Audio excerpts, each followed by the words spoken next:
Loving yourself is something many people struggle with, yet it's one of the most important skills you can develop. When you truly learn to value and care for yourself, everything in your life changes. Your confidence grows, your challenges become easier to handle, and your happiness becomes less dependent on others. This isn't about being selfish or perfect. It's about recognizing your worth and treating yourself with the kindness and respect you deserve every single day. In this video, you'll discover practical steps and honest advice to help you start this journey right now. You'll learn how to face your fears, quiet your inner critic, set healthy boundaries, and build habits that support your mental and emotional well-being. If you've ever felt stuck or unsure about how to love yourself more, this video will guide you through simple real-life actions that make a big difference. Stick around, because by the end you'll have the tools and motivation to start putting yourself first without guilt or hesitation. Chapter 1. Embrace your true self every single day. Every morning you wake up, you are presented with a choice. You can either show up as someone who tries to be what others expect, or you can choose to live as your true self. This one decision, repeated every single day, shapes how you feel, how you think, how you grow, and how you experience life. Most people never stop to ask themselves who they truly are, because they are too busy trying to be what the world wants them to be. They dress how others expect, speak the way others approve, chase goals that don't belong to them, and measure their worth by someone else's standards. But real peace, real power, and real confidence begin the moment you start living in alignment with your real self. Not your image, not your reputation, but the quiet, honest truth of who you are when no one is looking. The world does not teach you how to accept yourself. It teaches you how to improve your appearance, how to fix your flaws, how to compare and compete, how to silence your feelings, to maintain control. You're told you must earn love, prove your value, and gain permission to be yourself. But this isn't true. You were born worthy. You don't have to earn love, you need to allow it. You don't have to prove yourself, you need to understand yourself. You don't have to gain permission, you need to give it. Embracing your true self means stepping away from this noise and facing the mirror without filters, lies, or masks. It means honoring the person you are, not the person others want you to be. This is not about being selfish, it is about being honest. The more honest you are with yourself, the more whole you become. Many people fear this honesty. They avoid self-reflection because they're afraid of what they might find. They think if they look too closely, they'll uncover something broken, something unworthy. But the truth is, what you find when you look deeply is not weakness, it's strength. You find resilience in your scars. You find wisdom in your mistakes. You find dignity in your struggles. And most importantly, you find a person who has survived, adapted, and kept going. That person deserves love, not judgment. That person deserves support, not shame. Embracing yourself means standing by that person even on the hard days. So how do you do it? You start small. You don't wait for a perfect moment. You don't wait until you've improved everything. You begin with awareness. You pause in the middle of your routine and ask yourself one simple question. Am I being real right now? It's a quiet question, but it reveals everything. Are you speaking your truth or saying what's safe? Are you making decisions based on what you want or what will impress others? Are you ignoring your emotions just to seem strong? Every answer you give brings you closer to who you really are. That's where the journey begins. You cannot love yourself if you are always abandoning yourself. You abandon yourself when you stay silent to avoid conflict. You abandon yourself when you say yes to things you don't want. You abandon yourself when you pretend to agree just to fit in, and every time you do it, you feel smaller, weaker, more disconnected. The cost of pleasing others is often losing your connection to yourself, and that's too high a price. If you want real freedom, you must stop negotiating your identity for comfort. You must start standing with yourself, even when it's uncomfortable. This doesn't mean you stop caring about people. It means you stop betraying yourself to be accepted. There's a difference between connection and dependence. When you love yourself, you can connect without losing yourself. You can care without sacrificing your truth. You can listen without shrinking, and the more you live this way, the stronger your self-respect becomes. Self-love is not a moment of inspiration. It's a daily act of commitment. It's not a feeling that shows up when life is easy. It's a practice you build when things are hard. When you embrace your true self, you stop running from your emotions. You stop labeling your feelings as weak or wrong. You learn to sit with your sadness without shaming it. You learn to hold space for your anger without losing control. You learn to feel your fear without letting it define you. This is emotional maturity. This is inner strength. Being true to yourself means being honest about how you feel and allowing yourself to experience it without judgment. That's how healing happens. That's how you start trusting yourself again. You also stop comparing yourself to others. Comparison is the enemy of authenticity. When you measure your worth by someone else's path, you forget your own. You start doubting your progress, questioning your choices, and losing sight of what matters to you. But your life is not a competition.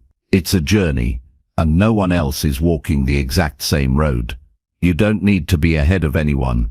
You just need to be real with yourself. That's the only standard that matters.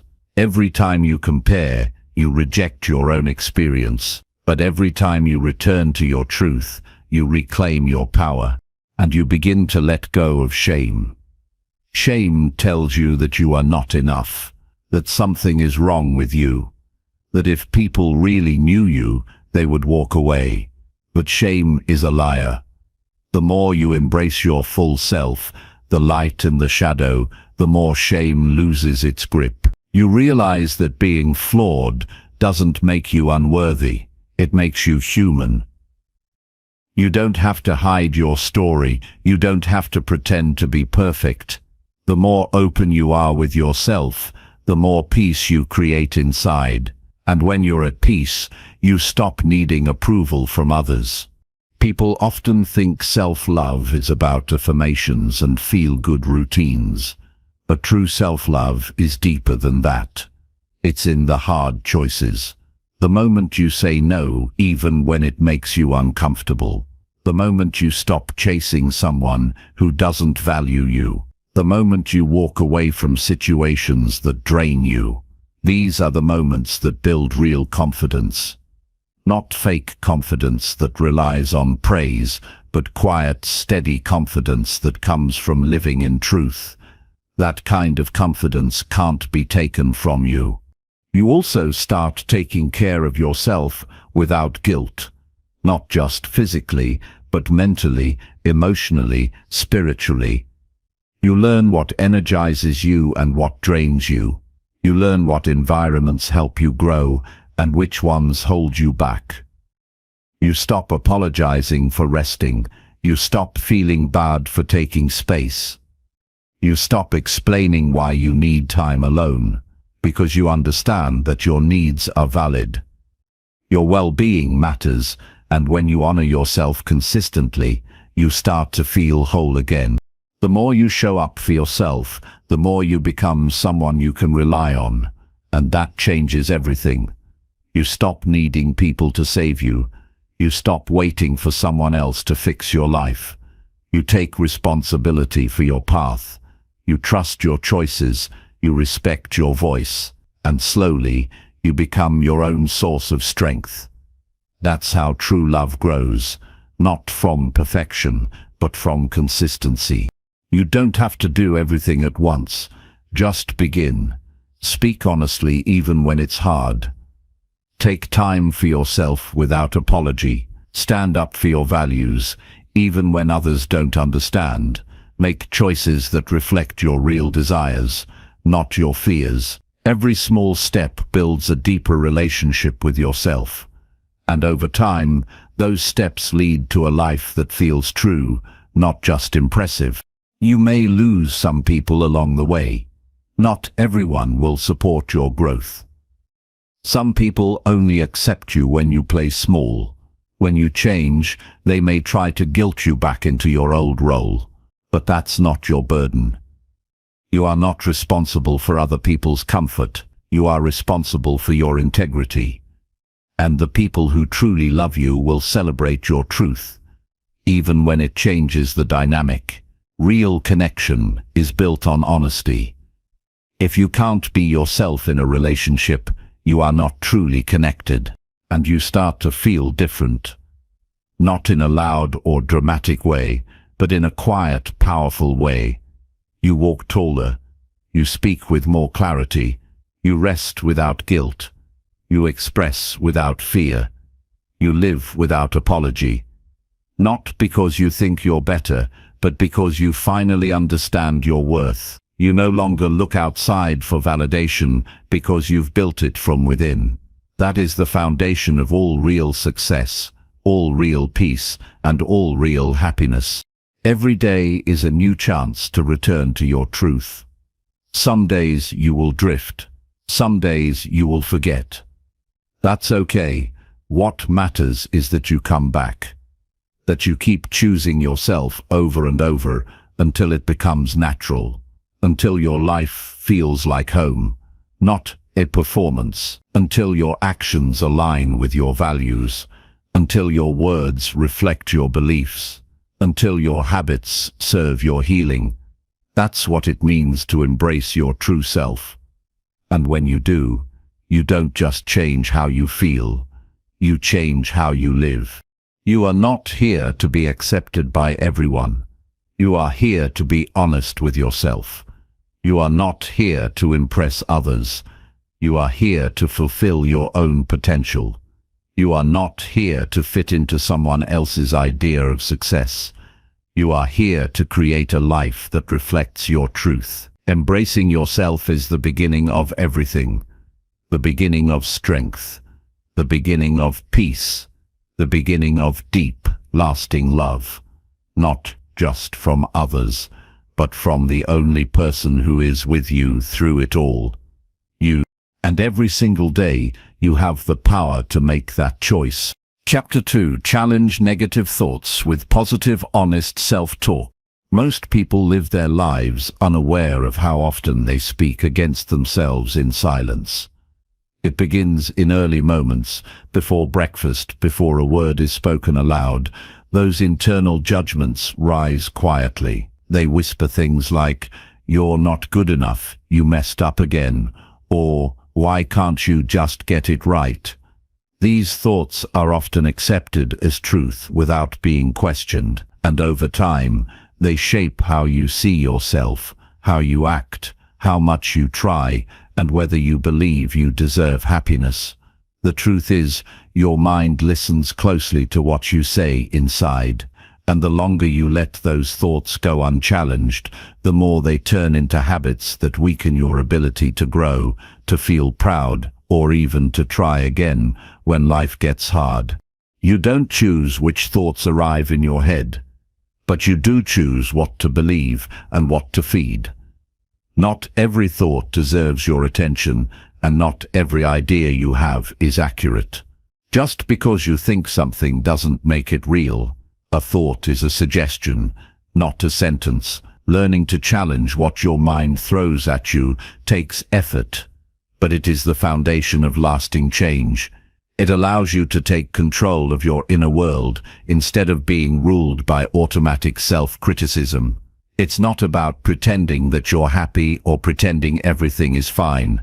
It's about telling yourself the truth in a way that supports growth rather than blocks it. Negative thinking feeds on silence. The more you let it run without interruption, the stronger it becomes.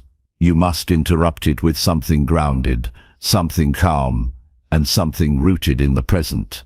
Honest self-talk is not about forcing fake confidence. It's about giving yourself a realistic voice that helps you see clearly when doubt tries to take over. It's about offering yourself balance when the inner voice swings too far into fear, shame, or defeat. You don't have to be perfect at this. You just have to be willing to stop and answer back when a thought tries to pull you under. Most of the time, the mind repeats what it has been taught. If you were criticized often, you'll likely criticize yourself automatically. If you were ignored, you might believe your needs don't matter. If you were only praised when you achieved something, you may tie your worth to constant results. But this is not who you are, it's what you learned, and you can unlearn it. You can build a new way of thinking.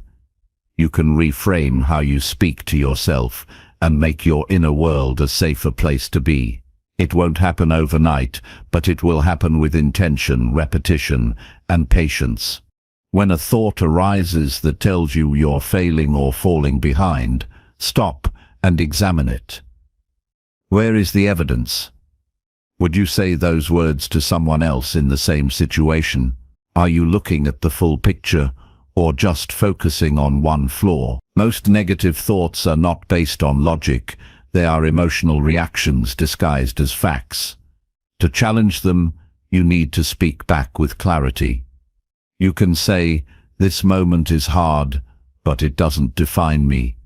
You can say, "I'm learning, and that means I'm growing." You can say, "I made a mistake, but I'm still moving forward."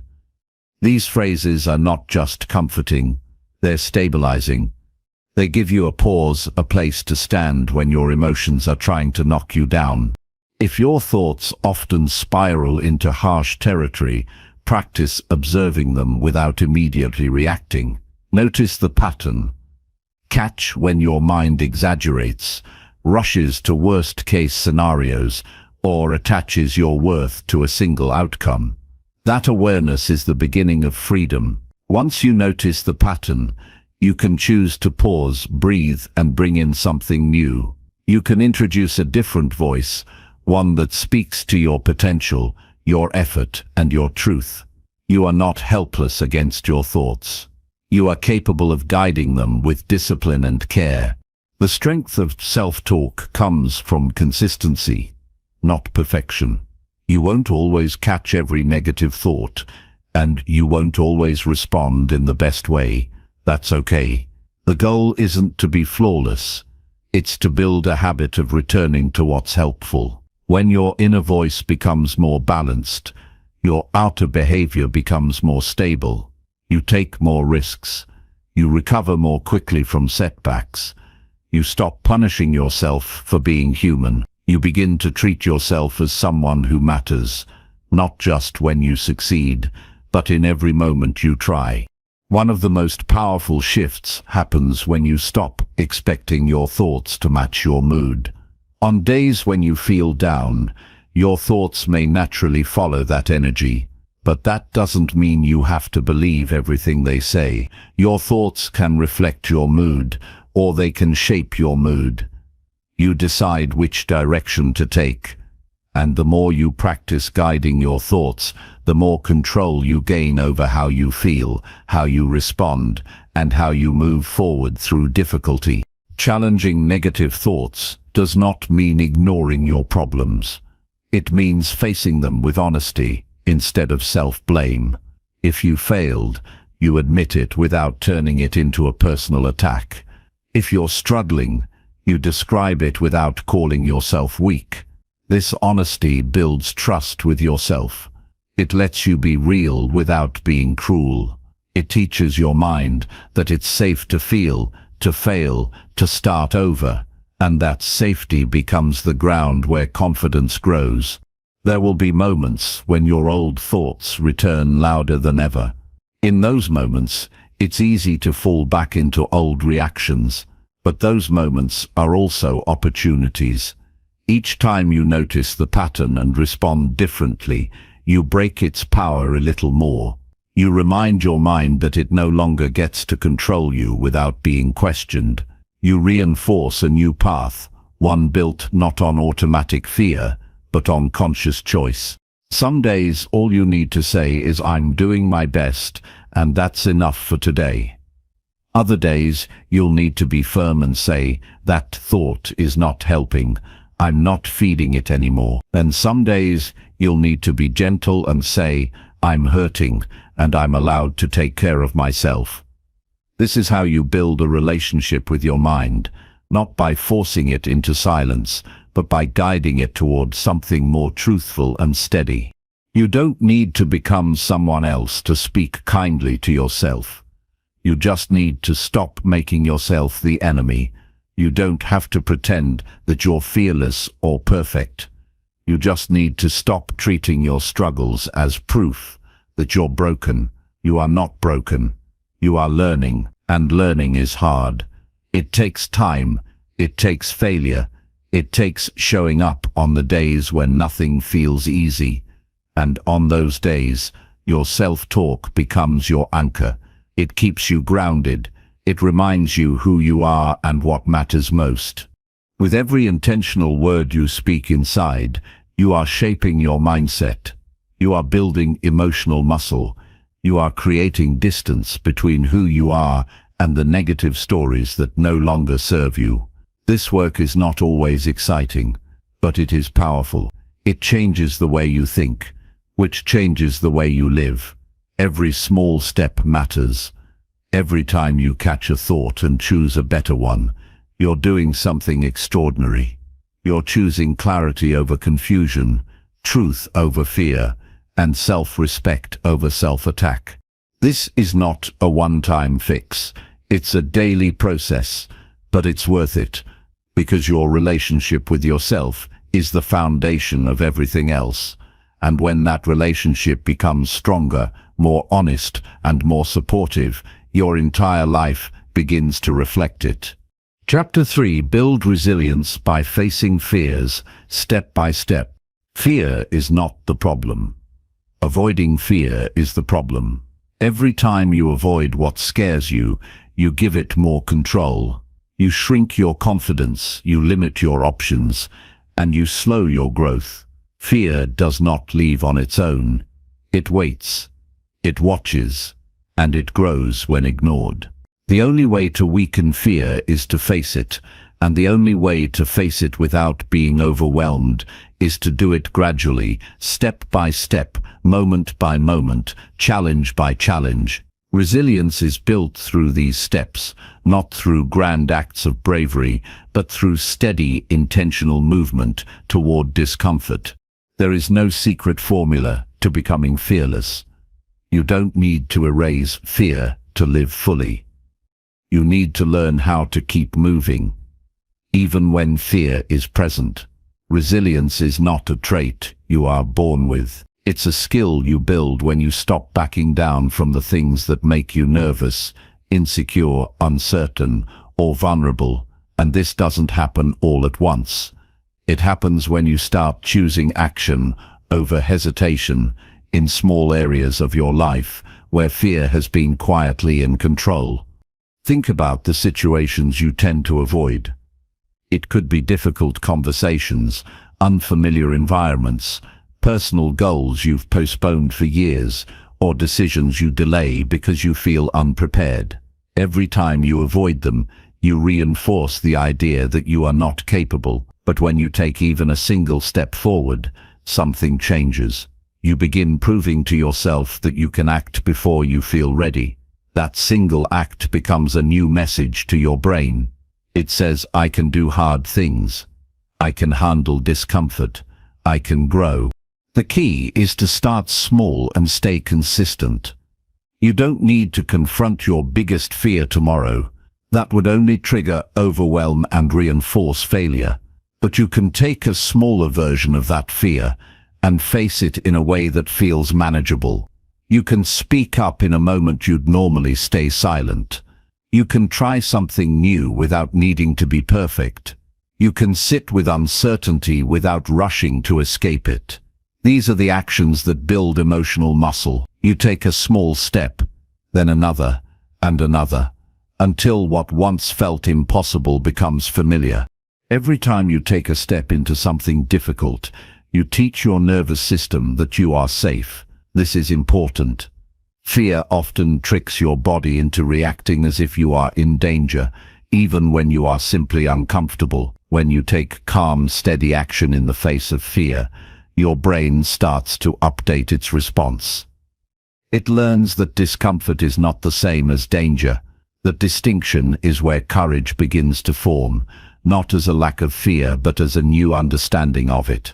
Resilience is also built by changing how you talk to yourself during these moments. When you feel fear rising, your self-talk matters more than ever.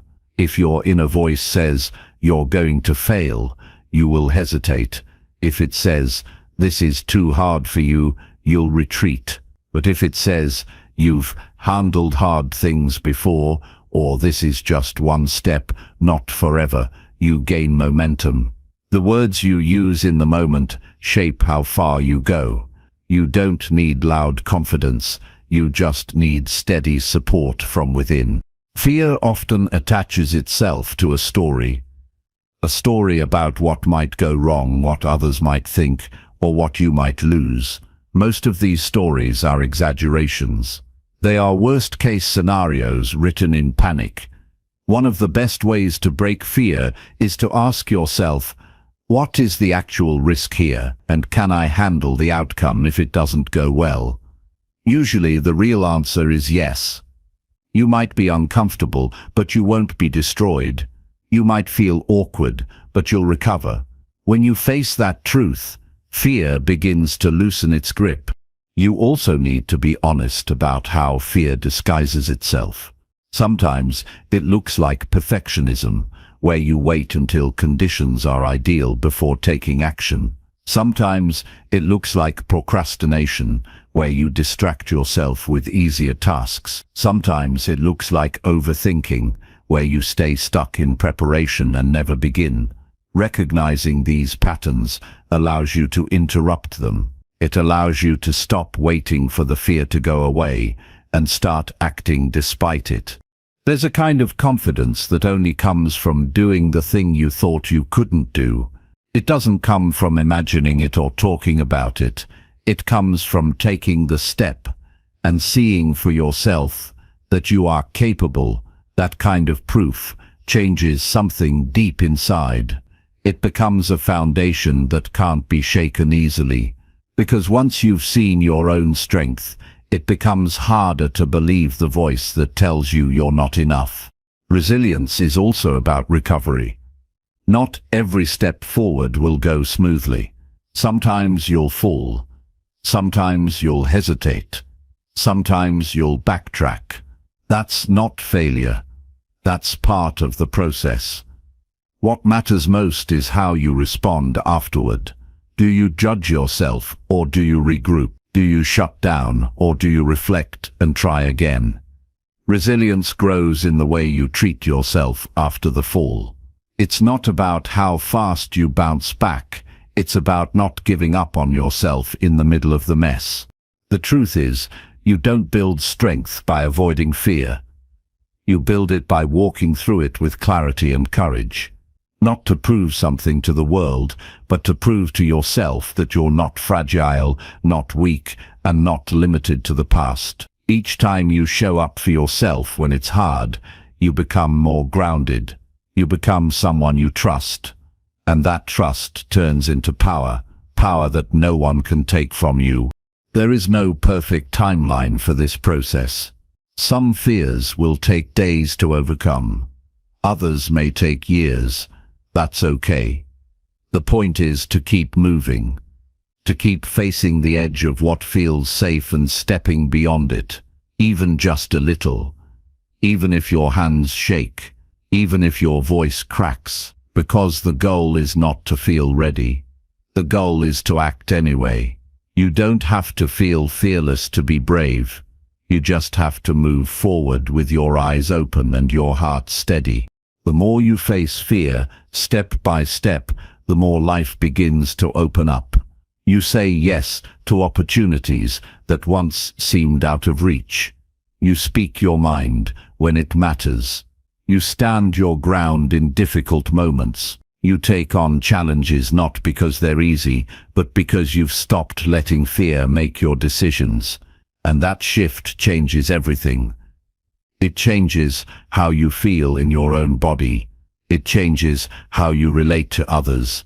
It changes how much of your potential you allow yourself to explore. You deserve to live a life that is not ruled by hesitation. You deserve to make choices from strength, not avoidance. And that kind of life doesn't begin with one big leap. It begins with one small act of courage repeated over and over, until fear becomes just another part of the journey, not the one steering it. This is how you build resilience. This is how you take your power back. And this is how you begin to trust yourself in ways that no fear can ever undo. Chapter 4. Prioritize your needs without guilt or hesitation. There comes a time in life when you have to stop waiting for permission to take care of yourself. You've spent years considering other people's needs, juggling responsibilities, and putting yourself last. You've learned to be strong for everyone else, while quietly neglecting your own voice. But strength isn't about self-sacrifice without limits. True strength is knowing when to step back and say, I matter too. And the truth is, your needs are not a burden, an inconvenience, or a sign of weakness. They are valid. They are human, and they deserve to be met without guilt or hesitation. You don't need to apologize for needing time alone. You don't have to explain why you want to rest instead of overextend yourself.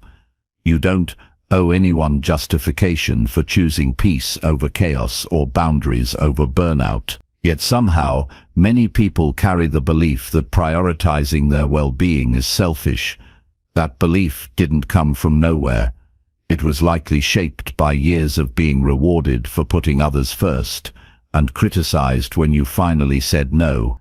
But the cost of constantly neglecting yourself is heavy. It leads to exhaustion, bitterness, and a quiet loss of joy. That's not noble. It's harmful.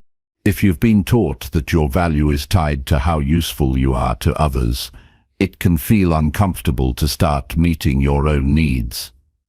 But discomfort is not a reason to stop. It's a sign that you're doing something different, something necessary. Prioritizing yourself doesn't mean you love others any less. It means you are learning how to include yourself in the care you so freely give. It means you're done believing that your well-being only matters when there's nothing else to do. You deserve to have space to breathe without rushing to fix everything around you. You deserve to take breaks without feeling lazy. You deserve to say no without defending your decision. These are not luxuries. They are essentials for a balanced and meaningful life, and no one else is going to protect those essentials for you. That responsibility is yours, and it's time to take it seriously. Start by being honest with yourself about what you actually need, not what you think you should need, not what others expect you to need, but what genuinely nourishes you. Maybe it's solitude, maybe it's support, maybe it's more structure or more freedom, maybe it's fewer commitments or deeper connections. Whatever it is, give yourself permission to name it. Because if you can't name it, you can't protect it. And if you don't protect it, no one else will. This isn't about becoming rigid or self-centered. It's about becoming clear. When you know what you need and act on it, you show up in your life with more presence and less resentment. You stop running on empty. You stop saying yes when you mean no. You stop quietly tolerating things that drain you just to keep the peace. And in doing so, you create a life that's more honest, more fulfilling, and more sustainable. It's not your job to make everyone comfortable at the expense of your own peace. You are not responsible for managing everyone else's reactions to your choices. You are only responsible for making sure those choices are true to what matters most to you. Sometimes people won't understand. Sometimes they'll push back. That's okay. Let them feel what they feel while you stay rooted in your truth. Your needs don't require approval, they require attention. You might notice guilt rising up when you start putting yourself first. That guilt is a conditioned response, not a moral compass. It's a sign that you were taught to ignore yourself, not a sign that you're doing something wrong. When guilt shows up, don't run from it. Recognize it, talk to it, tell yourself, I am allowed to care for myself. I am not wrong for needing rest, peace, or space. Then act anyway. The more you practice this, the quieter the guilt becomes. It's not about getting rid of guilt overnight. It's about not letting it dictate your decisions. Prioritizing yourself also means being clear about your boundaries. If something doesn't align with your values or drains your energy, it's okay to decline. You don't need to over-explain. A simple, respectful no is enough.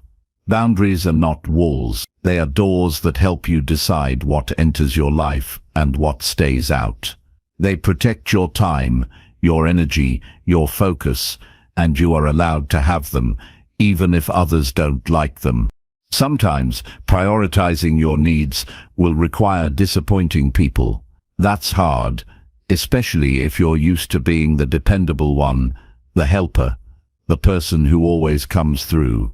But you are not a machine. You are not an endless resource. And anyone who truly values you will understand when you need to take care of yourself. Those who don't understand are showing you that their comfort matters more to them than your well-being. And that's useful information to have. You're also allowed to want more. More ease, more support, more fulfillment.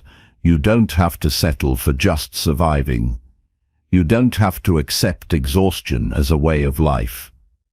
You can choose to create a life that feels good to wake up to, a life where you are not constantly running, constantly fixing, constantly proving, a life that includes you at the center, not just on the edges. Taking care of yourself is not something you earn. It's something you are always worthy of, simply because you exist. You don't have to reach a certain level of success or wait for the right moment. You can start today by asking yourself, what do I need right now? And giving yourself permission to honor that. Even in small ways, especially in small ways, because those small acts of care add up. They build trust with yourself. They remind you that you are not an afterthought. As you begin to prioritize yourself, you may find that some things start to fall away. Commitments that no longer serve you. Relationships that take more than they give. Patterns that kept you stuck. Let them fall. You're not losing anything important. You're clearing space for what truly matters. And what matters most is that you are no longer abandoning yourself to be accepted by others. You don't need to hustle for your worth. You don't need to exhaust yourself to be seen. You are allowed to be a full human being with needs, limits, desires, and dreams. You are allowed to ask for help. You are allowed to rest without earning it. And you are allowed to live a life that feels good, not just one that looks good on the outside. You have spent enough time waiting to be chosen. Now it's time to choose yourself, to protect your peace, to honor your needs, to stop feeling guilty for doing what keeps you whole. This is not selfish. This is wise. This is necessary. And this is the beginning of a life where you don't just survive, you finally get to thrive. Chapter 5. Develop daily habits that nurture your mental health. Feeling better mentally isn't about chasing big, overwhelming changes. It's about showing up for yourself in the small moments, over and over again. There's a quiet kind of power in doing something kind for your mind every day. You might not see the shift immediately, but over time, these daily habits begin to shape how you think, how you feel, and how you respond to the world around you. You start to feel more grounded, more balanced, and more in control.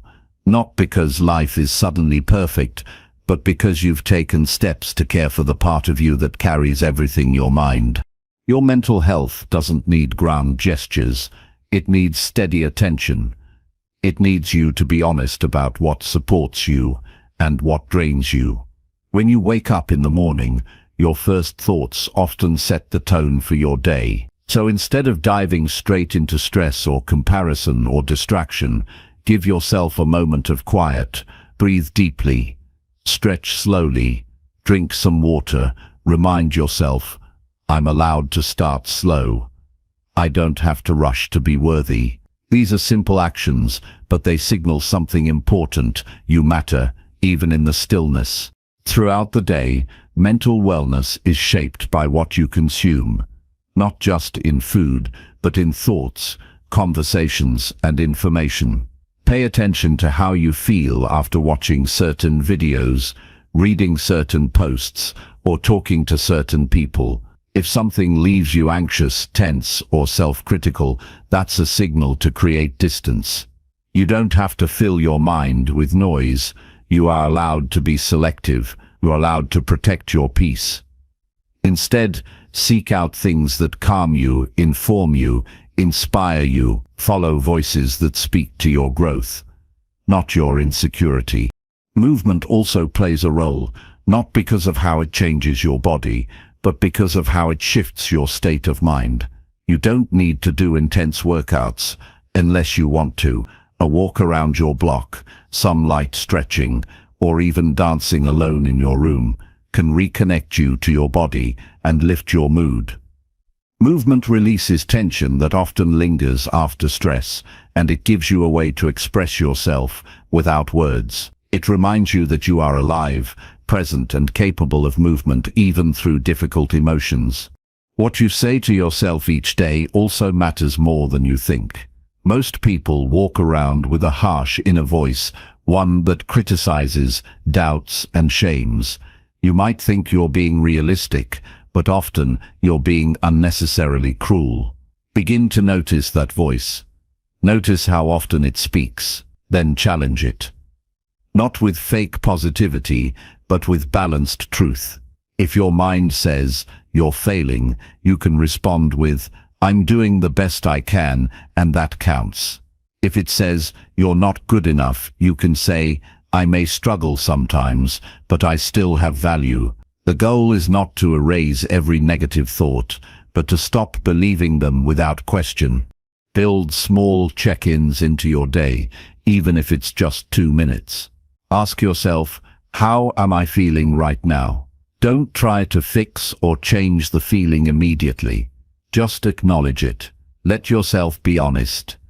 If you're overwhelmed, say it. If you're sad, name it. Emotions lose their grip when we stop pretending they don't exist. They become manageable when they're seen. And you are the one who must see them first, before expecting anyone else to understand. Taking time for silence, even in short bursts, is another habit that helps create mental space. You don't need a meditation cushion or a perfect setting. You just need a few minutes without distractions, where you can pause and return to your breath. In those moments, you remind yourself that not everything needs an immediate reaction. Not every thought is urgent. Not every feeling has to lead to action. In silence, you learn to listen, not just to the world, but to yourself. Sleep is also a foundational part of mental wellness that often gets ignored or sacrificed. Create a wind-down routine that tells your body and mind it's safe to rest. Turn off devices, dim the lights, do something that relaxes you. Read, take a warm shower, listen to calming music. Sleep is not wasted time. It is necessary repair. And your brain cannot function clearly if it is always deprived of rest. Respecting your need for sleep is one of the most underrated acts of self-respect.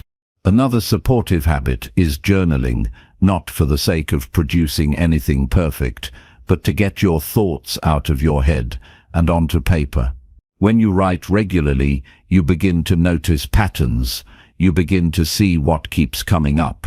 You start to hear your own voice more clearly. And that awareness gives you the power to respond to life more intentionally instead of reacting on autopilot.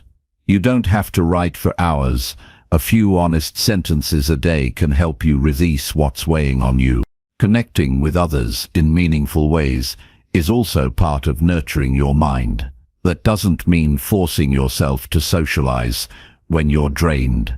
It means making time for people who see you clearly, who support your growth, who accept you as you are. Even a short, real conversation can remind you that you're not alone.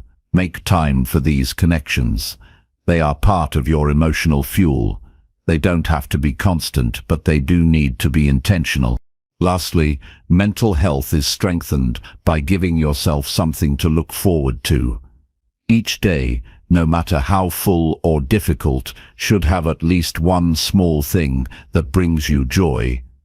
Maybe it's a favorite snack, a song you love, a peaceful walk, or a moment to sit in the sun. These are not meaningless details. They are lifelines. They remind your brain and body that life is not just about survival, it's about small joys that anchor you through stress and uncertainty. You don't have to master all of this at once. You don't have to be perfect. What matters is consistency. What matters is showing up for your mind in ways that build strength over time. It's okay to have days where you forget, days where things feel too heavy. But as long as you return to yourself, you are moving in the right direction. These daily habits are not chores, they are choices, and each time you choose them, you're building something stronger inside you. You're telling yourself, I am worth the effort it takes to feel better. And you are, always. Chapter 6. Set clear boundaries to protect your energy. It's hard to thrive when your energy is constantly being pulled in directions that drain you. When you don't have boundaries, people start to treat your time, your kindness, and your peace as things they can access anytime they want. And it doesn't take long before you begin to feel resentful, tired, or invisible. That's why setting clear boundaries is not selfish. It's necessary. You are not here to exhaust yourself for everyone else. You are here to live in a way that respects your own limits and honors your own needs. Saying no can feel uncomfortable at first, especially if you're used to saying yes just to keep others happy. But you can't keep giving from a place of emptiness. There comes a time when you have to ask yourself, is this helping me grow or is this taking something from me? I can't afford to give right now. That's where boundaries begin. They start with that question. They begin with paying attention to how you feel after interactions, after obligations, after stretching yourself too thin. Your body often tells you the truth before your mind admits it. Tension, headaches, emotional burnout, these are signals, and they deserve your attention. You don't need to explain yourself endlessly when you decide to protect your energy. A simple, I can't do that right now, or that doesn't work for me, is enough. The people who truly care about your well-being won't need you to justify every decision. They'll respect your limits, even if they're disappointed. And if someone consistently pushes against your boundaries, it's worth asking what they really want from you, connection or control. You don't owe anyone constant access to your emotional availability. You are not a bottomless well. You are a human being who deserves space to breathe. Sometimes, boundaries mean stepping back from people you love. That's hard. But love without boundaries turns into self-sacrifice. It's not about cutting people off. It's about creating enough distance to protect your peace. You can love someone and still say, this is what I need to feel safe. You can care deeply and still choose space. It doesn't make you cold. It makes you honest. And in the long run, honesty builds healthier relationships than silent resentment ever could. Boundaries also mean choosing how much of yourself you give to situations that don't feel aligned. Not every conversation deserves your full emotional investment. Not every conflict needs your participation. You get to decide what drains you and what feeds you, and that decision will look different for everyone. Some people need solitude to reset. Others need time away from certain environments. Some need limits around social media or work hours. Whatever your version of protection looks like, it's valid. You are allowed to need different things than the people around you. There's power in pausing before you commit. When someone asks something of you, give yourself permission to say, "Let me get back to you."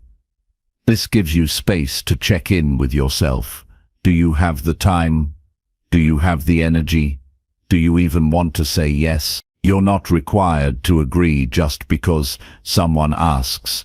Every yes you give should come from a place of intention, not guilt, not fear, not obligation. If saying yes to them means saying no to your own well-being, then it's not a real yes. It's a quiet betrayal of yourself. Boundaries aren't just about saying no to others. They're also about saying yes to yourself. That might look like blocking off time for rest without apologizing for it. It might mean ending a call when the conversation turns toxic, or refusing to carry someone else's emotional burden just because they expect you to. Every time you set a limit, you are reinforcing the belief that your energy matters, that your presence is not to be taken for granted, that your mind and heart deserve peace. There will be people who don't understand your new limits. Some might feel rejected. Others might get upset. That's okay. Their reaction is not your responsibility. Your job is not to manage their emotions. It's to honor your own. You're not here to keep everyone comfortable at the cost of your own discomfort. You're here to live with clarity, with peace, and with purpose. And that means making choices that sometimes disappoint others in order to protect yourself. Even in work or family dynamics, you are allowed to set boundaries. You can communicate your limits with firmness and kindness. "I'm not available outside these hours. I don't want to discuss this topic anymore. Please don't raise your voice when speaking to me." These are not confrontational statements. They are direct and respectful. They give others a chance to adjust, but they also create a clear standard. Without that clarity, people will continue to assume that your time and energy are always available. You have to teach others how to treat you by showing them what you accept and what you don't. The more you practice, the easier it becomes. Boundaries become second nature. You stop feeling guilty for choosing yourself. You stop over-explaining. You stop shrinking to fit into spaces that don't respect you. You begin to take up your rightful place in your own life. And from that place, you begin to relate to others more honestly. You stop pretending to be okay when you're not. You stop agreeing to things that leave you depleted. You show up as your whole self, someone who respects others, yes, but who also demands the same in return. You are not responsible for fixing everyone. You are not required to absorb every problem. It is not your duty to be the emotional anchor for everyone around you. You can offer support without abandoning yourself. You can be kind without being used. You can care deeply without sacrificing your peace. That balance takes practice, but once you learn it, you begin to feel lighter. You start to breathe deeper. You start to feel like yourself again. Remember, your energy is a limited resource. You don't get more of it by running on empty. You protect your energy by choosing where it goes. You protect it by saying no, by walking away when needed, by listening to your own needs first. That is not weakness. It is strength. That is not selfishness. It is survival. And the more you protect your energy, the more of it you'll have to share with the people and projects that truly matter. That is how you live fully, by giving from a place of fullness, not exhaustion. That is how you honor yourself, and you deserve nothing less. Chapter 7. Practice gratitude to increase your self-appreciation. There's a quiet power in gratitude that most people overlook. It's not about pretending everything is perfect or ignoring the hard parts of life.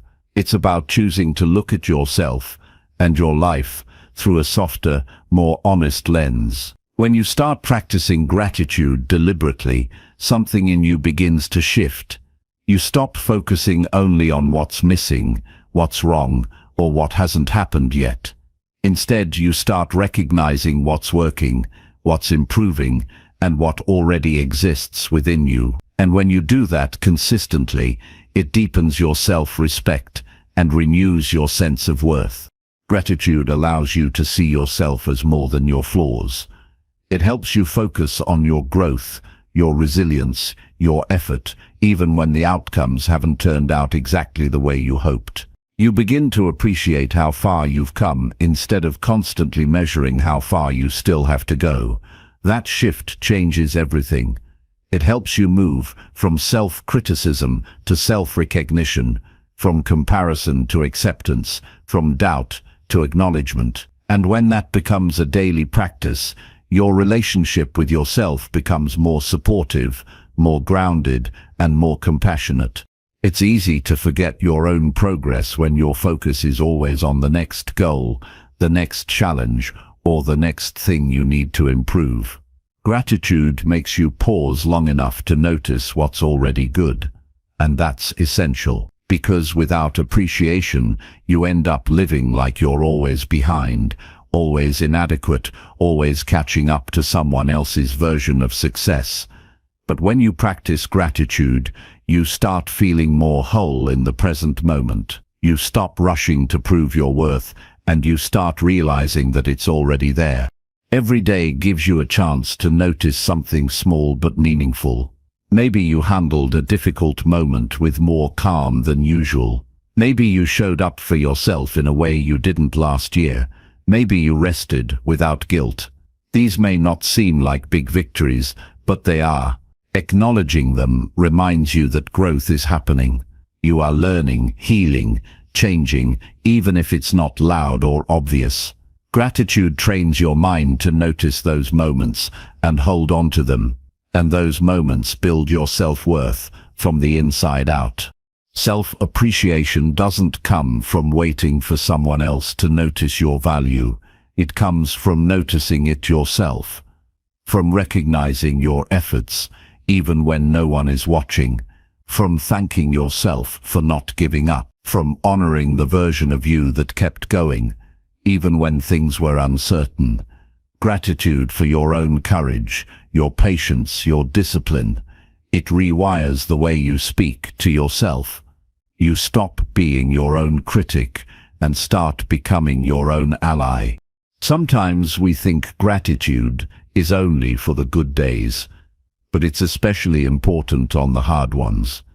When things feel overwhelming or disappointing, that's when gratitude becomes a form of self-rescue. You might not be able to change everything in that moment, but you can still anchor yourself in something real. Your breath, your strength, the fact that you're still trying. That quiet acknowledgement helps you find perspective. It reminds you that even in difficulty, there is still something solid within you. And that belief builds self-trust, even when the outside world feels uncertain. Gratitude doesn't mean ignoring pain or pretending you're okay when you're not. It means choosing to see the whole picture, not just the hard parts. You can be struggling and still be grateful for your support system. You can be grieving and still appreciate the moments of peace. You can feel lost and still recognize the parts of yourself that are steady. This is what makes gratitude powerful. It holds space for complexity. It teaches you that you're allowed to feel more than one thing at once, and in that space, your self-awareness deepens, your emotional strength grows. You begin to trust your ability to handle life, even when it's messy. The more you practice gratitude, the more your self-perception changes. You begin to focus less on what you think you should be and more on who you already are. You notice the good qualities you bring into the world, the ways you support others, the quiet ways you show up even when things are tough. And when you appreciate those parts of yourself, your confidence grows, not because someone told you to be confident, but because you're finally seeing what's been there all along. Start simple. Begin by thanking yourself for just one thing each day. Maybe it's getting out of bed when it felt hard. Maybe it's sending a message you were afraid to send. Maybe it's showing restraint when you wanted to react. As you build this habit, you'll start to see more. You'll realize you're stronger than you thought. You'll feel more connected to yourself. You'll begin to understand that self-appreciation isn't something you wait for. It's something you practice. Write it down if you need to. Speak it out loud. Reflect on it in quiet moments. What did you do today that deserves acknowledgement? What quality in yourself are you proud of? What challenge have you quietly endured? This isn't about being perfect. It's about being honest. You are allowed to give yourself credit. You are allowed to be proud of your growth. You are allowed to be kind to yourself, not later, but now. You'll find that gratitude also softens your relationship with others. When you start seeing the good in yourself, you're less likely to resent or compete with others. You stop needing external validation to feel worthy. You become more generous because you're no longer operating from lack. You give love without needing it back. You support others without draining yourself.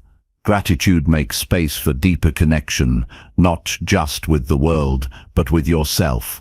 This is not about forcing yourself to be positive all the time. It's about creating a habit of noticing what's working, noticing who you're becoming, noticing that your life, while not perfect, still has moments that deserve your full attention. And in that attention, you'll find clarity, you'll find strength, you'll find appreciation, and that appreciation will turn into self-respect, which turns into self-belief, which eventually becomes self-love. You don't need a big reason to feel grateful. You just need to be willing to notice the truth that's already there. You've made it through things you once thought you wouldn't. You've grown in ways that once felt impossible. You've shown up again and again, even when you didn't feel ready. That's worth acknowledging. That's worth celebrating. And the more you remind yourself of these truths, the more natural it becomes to appreciate who you are. You stop waiting for the world to see your worth, because you already see it yourself, and that is where your strength begins. Chapter 8. Take responsibility for your own happiness now. No one else is coming to save you from unhappiness. That truth might sound harsh at first, but it's also deeply freeing. The moment you stop waiting for others to fix your life, your past, or your emotions, you begin to reclaim your power. Happiness is not something someone can give you, and it's not something you stumble into by accident. It's something you build with small choices, daily decisions, and a deep commitment to stop abandoning yourself. If you keep tying your happiness to someone else's actions, words, or approval, you'll always feel out of control.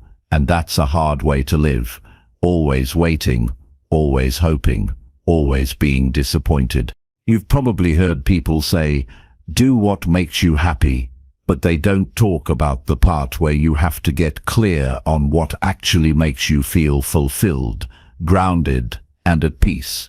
That's the work most people avoid. They chase distractions, they blame their circumstances, they point fingers at their past. But nothing really changes until you pause and say, I am responsible for how I feel, and I'm ready to do something about it. That shift isn't just mature, it's transformational. You begin to understand that happiness doesn't come from what you have, it comes from what you allow yourself to believe, say, do, and feel. It's tempting to think life owes you something. After all you've been through, it would make sense to want life to be easier, to expect better treatment, to wish someone would just see you and love you the way you need. But that waiting keeps you stuck. The truth is, life won't always be fair. People won't always show up how you want them to. But your peace of mind cannot depend on that. When you stop outsourcing your happiness, you get to decide how your story moves forward. You get to choose your priorities. You get to say no to what drains you and yes to what aligns with you. Taking responsibility means asking yourself hard questions. What are you tolerating that's making you bitter? What habits are keeping you stuck? What beliefs are making you feel like you're never enough? Happiness doesn't grow in denial. It grows in clarity. And clarity takes honesty. No more pretending you're okay when you're not. No more hiding behind excuses. No more hoping things will magically change without your participation. This is your life. This is your moment to show up for it. Not perfectly, not all at once, but with intention, courage, and ownership. It also means letting go of the fantasy that someone else will come along and understand you so fully that all your pain will disappear. That kind of connection sounds beautiful, but it places an impossible weight on others. You were never meant to rely on another person to heal wounds they didn't create. It's your job to sit with yourself, understand your needs, soothe your inner conflicts, and offer yourself the acceptance you've been waiting for. When you do that, relationships become healthier. You stop clinging, you stop resenting, you begin relating from a place of fullness rather than lack. Every time you blame someone else for your unhappiness, you give them control over your peace. That's a heavy price to pay. It might feel satisfying in the short term, but over time it drains your energy. Instead of growing, you stay locked in frustration. Taking responsibility doesn't mean taking blame for things that were outside your control. It simply means you're no longer waiting for external conditions to create internal peace. You're learning how to respond to life rather than react to it. You're choosing to build your happiness from the inside out, one conscious step at a time. Sometimes the hardest part is realizing how often you've betrayed yourself to make others comfortable. You stayed quiet when you should have spoken up. You lowered your standards because you didn't want to seem difficult. You put yourself last again and again, hoping that self-sacrifice would earn you love. But happiness doesn't grow in self-abandonment. It grows when you finally say, "I matter too." When you stop asking for permission to take care of yourself. When you stop waiting for someone to validate your right to peace. There's no perfect time to begin. You don't need everything figured out. You just need to decide that you're done making your well-being dependent on what happens around you. That choice alone changes your path. It helps you notice your patterns. It encourages you to set boundaries. It pushes you to do the hard things, like saying no, walking away, starting fresh, or holding yourself accountable. These steps aren't easy, but they are necessary if you want to stop surviving and start living. Happiness is also about what you allow into your life. The conversations you engage in, the content you consume, the thoughts you entertain. If you fill your mind with constant comparison, negativity, and pressure, don't be surprised when peace feels distant. You have to protect your mental space like it matters, because it does. You can't grow joy in a mind that's constantly at war with itself. You have to create space for stillness, for kindness, for truth, and that means learning to talk to yourself with compassion, even on your worst days. There's a difference between comfort and happiness. Comfort can keep you in familiar pain. It can trap you in habits that feel safe, but slowly destroy your spirit. True happiness often requires discomfort at first, the discomfort of change, of boundaries, of self-reflection, but that discomfort leads to real freedom. The kind of freedom where you wake up and no longer feel like your life belongs to everyone else. You begin to live on your own terms. You begin to trust your instincts. You stop performing for approval and start living for peace. When you choose to take responsibility for your happiness, you stop wasting time. You stop waiting for perfect circumstances. You stop explaining yourself to people who refuse to understand. You stop holding on to what you've outgrown. You begin to release the guilt of choosing yourself. And in that space, you rediscover your strength. Not the strength to push through or pretend, but the strength to be real, to feel, to change, to rise. This is your reminder. You are not powerless. You are not broken.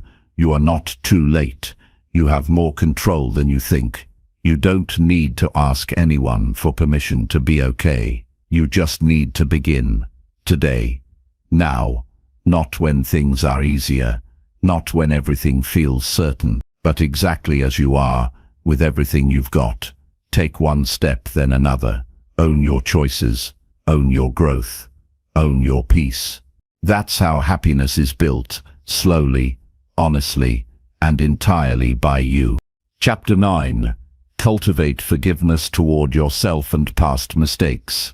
You cannot keep punishing yourself for the things you didn't know back then. You were doing the best you could with the understanding, the tools, and the awareness you had at that time. Looking back with regret may feel like you're holding yourself accountable, but there's a difference between accountability and self-punishment. Real growth doesn't come from endlessly criticizing yourself. It comes from being honest about your mistakes, learning what you needed to learn, and then allowing yourself to move forward without dragging the weight of guilt everywhere you go. Forgiveness isn't about pretending nothing happened. It's about acknowledging what happened without using it as a weapon against yourself every day.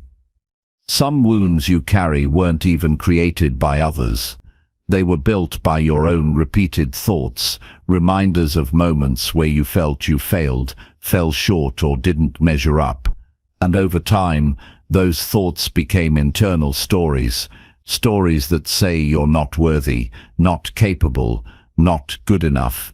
But none of those stories are facts. They're conclusions your mind drew when you were hurting and confused. You can't heal if you keep repeating those stories like they're your identity.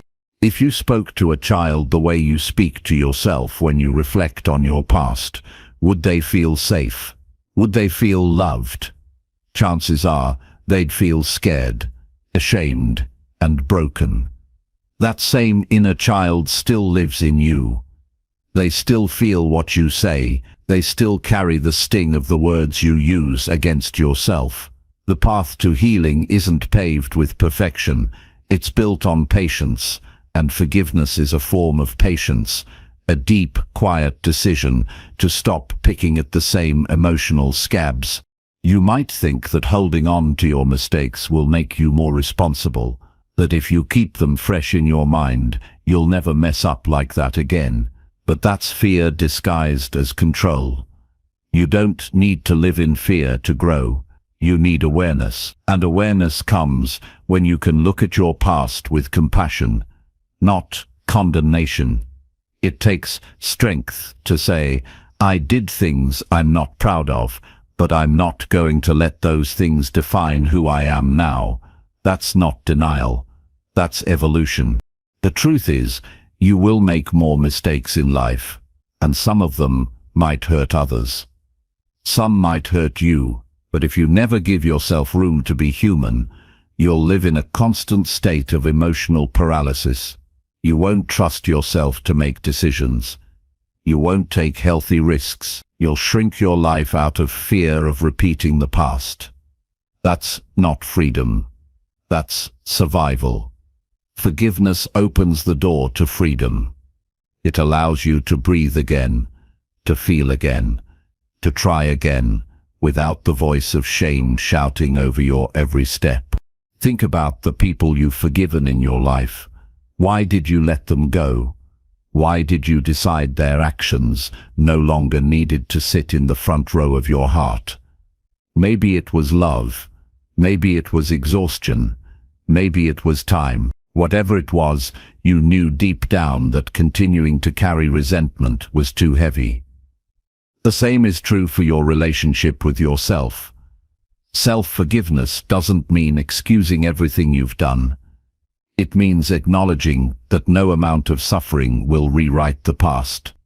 And if suffering won't change it, why keep suffering? There's a version of you that existed in your past who was hurting, lost, scared, or angry. That version may have made poor decisions, but would punishing them now bring healing? Or would it only create more inner division? You don't need to justify everything you've done. You just need to understand it. Look at who you were, what shaped your choices, and what you've learned since then. Then ask yourself, do I deserve peace now? If your answer is yes, then you have to give yourself permission to let go. Letting go doesn't mean forgetting. You may still carry memories. You may still feel regret. That's normal. But regret is not meant to be a permanent state of mind. It's meant to point you toward better decisions, deeper wisdom, and greater empathy for yourself and others. You become kinder when you stop fighting with your past. You start showing up in a more grounded way. Your energy softens. You become someone you can trust again. You're not the only one who's made mistakes, but you might be the only one who's still paying for them every day in your mind. That inner punishment cycle needs to stop, because it's keeping you from being fully alive.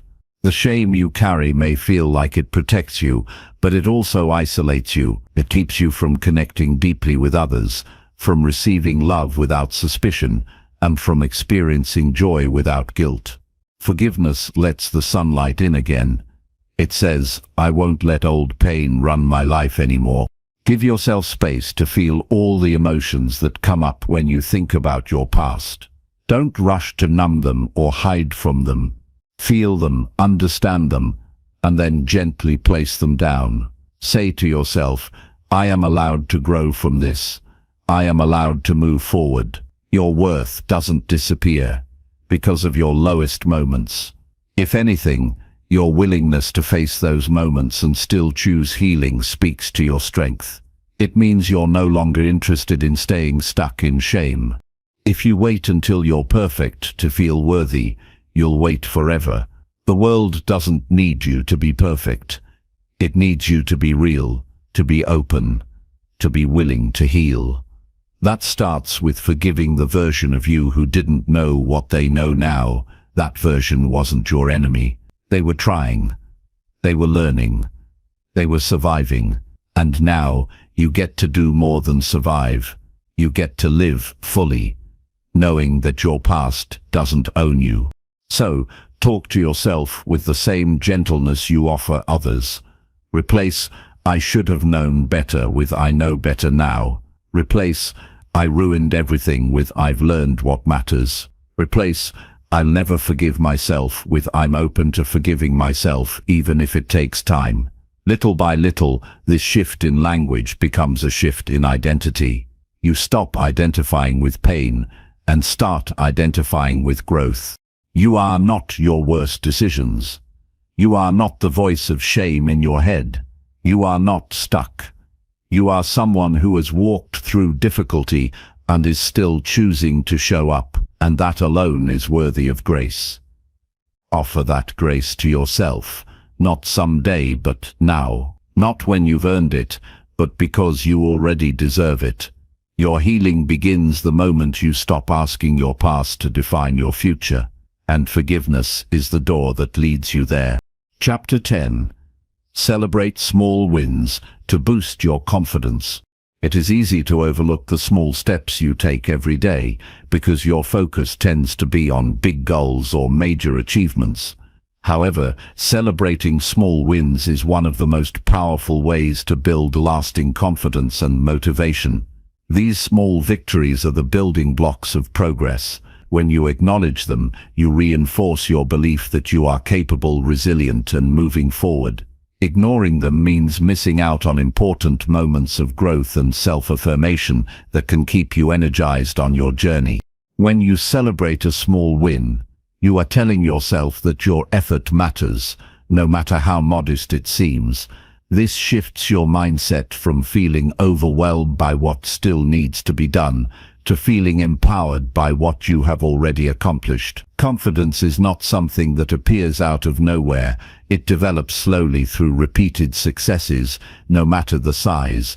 Each time you recognize a small win, you strengthen your inner foundation and build momentum. Most people wait for a big achievement to feel proud, but waiting for that moment can leave you feeling stuck or discouraged.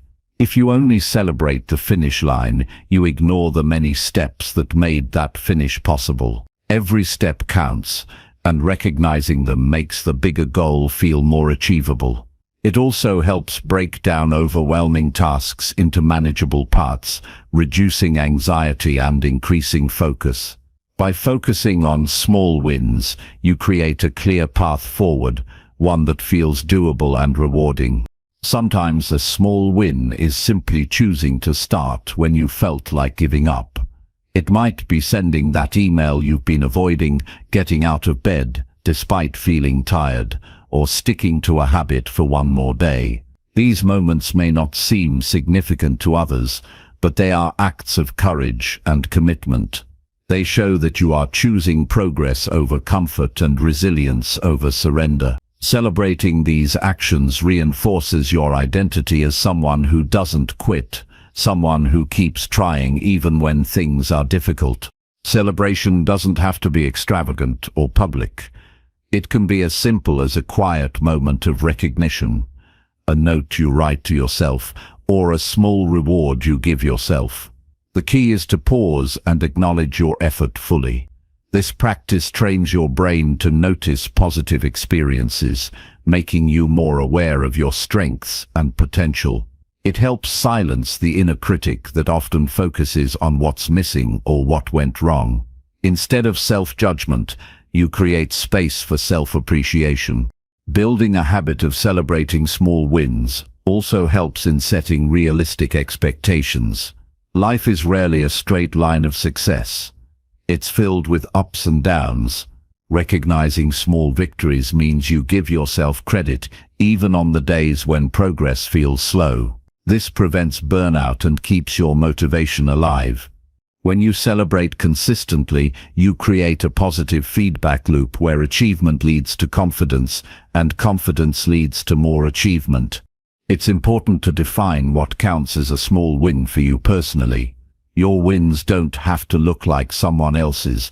They might be finishing a difficult conversation, resisting a negative thought, or making a healthy meal instead of fast food. When you clarify what success means in your own context, you avoid comparisons that can kill confidence. You start valuing your unique journey and the specific challenges you face. Celebrating small wins also strengthens your relationship with yourself. It teaches you to be your own cheerleader rather than your harshest critic. When you regularly recognize your effort, you communicate that your progress matters and that your feelings of accomplishment are valid. This nurtures self-respect and deepens your self-trust. You begin to believe that you are worthy of celebration simply for showing up and doing your best. In the process of celebrating small wins, it's helpful to keep a journal or record of these moments. Writing down your achievements, no matter how minor, makes them tangible. It allows you to look back on your journey and see concrete evidence of your growth. This can be especially encouraging during times of doubt or struggle, when it's easy to forget how far you've come. Reviewing your list of wins can reignite your motivation and remind you that progress is real and ongoing. Sharing your small wins with trusted friends or mentors can also boost your confidence. When you tell someone about a victory, you receive external validation that reinforces your internal recognition. Positive feedback from others can inspire you to keep moving forward. However, it's important that this sharing comes from a genuine place of celebration rather than seeking approval. Your sense of accomplishment should primarily come from within. Remember that confidence is a muscle that grows stronger with use. By regularly celebrating small wins, you exercise that muscle. Each win becomes a proof point that you are capable and competent. This gradual accumulation of confidence helps you face bigger challenges with greater courage. You start to believe in your ability to handle difficulties and to keep growing no matter what comes your way. Sometimes small wins are about breaking free from old habits or negative patterns. Each time you choose differently, each time you refuse to stay stuck in a limiting belief, you create a small victory worth acknowledging. Over time, these tiny changes add up and reshape how you see yourself and your potential. The act of celebration signals to your brain that change is possible and that you are the author of your own story. Celebrating small wins also teaches you to enjoy the journey, not just the destination. When your focus shifts from an uncertain future to the present moment, you experience more satisfaction and peace. You learn to appreciate the process of growth and to find joy in the effort itself. This mindset reduces frustration and impatience, allowing you to keep moving forward without getting discouraged. Confidence built through celebrating small wins creates a foundation for resilience. When setbacks happen, and they will, you have a reservoir of positive experiences to draw from. You remember times you succeeded, even in small ways, and you trust that you can do it again. This belief helps you bounce back faster and face difficulties with steadiness rather than defeat. You deserve to celebrate every step that brings you closer to your goals and your best self. Each small win is a reminder that you are making progress and that your efforts are not in vain. When you make this practice a daily habit, you transform your mindset from one of scarcity and self-doubt to one of abundance and self-confidence. This transformation changes how you approach life, making you stronger, more hopeful, and more alive. No matter where you are on your journey, start today by noticing one small thing you've done well. Give yourself credit. Feel the satisfaction of your accomplishment. Let it fuel you to keep going. Over time, these moments will add up to a powerful story of growth and success. And that story begins with your choice to celebrate the small wins that others often overlook. Chapter 11. Invest time in activities that bring you joy. Life often pulls you in many directions, leaving little time for what truly makes your heart feel alive. Yet investing time in activities that bring genuine joy is essential for a balanced and fulfilling existence. When you prioritize what lights you up, you recharge your spirit and create an inner reserve of happiness that sustains you through challenges. This is not about fleeting pleasures or distractions, but about engaging deeply with things that resonate with your core values and passions. Joy is a signal from your soul reminding you of what matters most, and responding to it is an act of self-respect and self-love. Many people believe joy is a luxury reserved for after everything else is done, but this mindset often leads to burnout and disconnection. When you put your needs and happiness last, life becomes a checklist of obligations rather than a rich experience. By intentionally carving out time for joyful activities, you reclaim control over your emotional well-being. This investment creates a ripple effect, improving your mental health, boosting creativity, and enhancing your relationships. Joy isn't just a reward, it's a vital part of the human experience that fuels your growth and resilience. It's important to recognize what truly brings you joy, not what others expect or what you think you should enjoy. This requires self-exploration and honesty.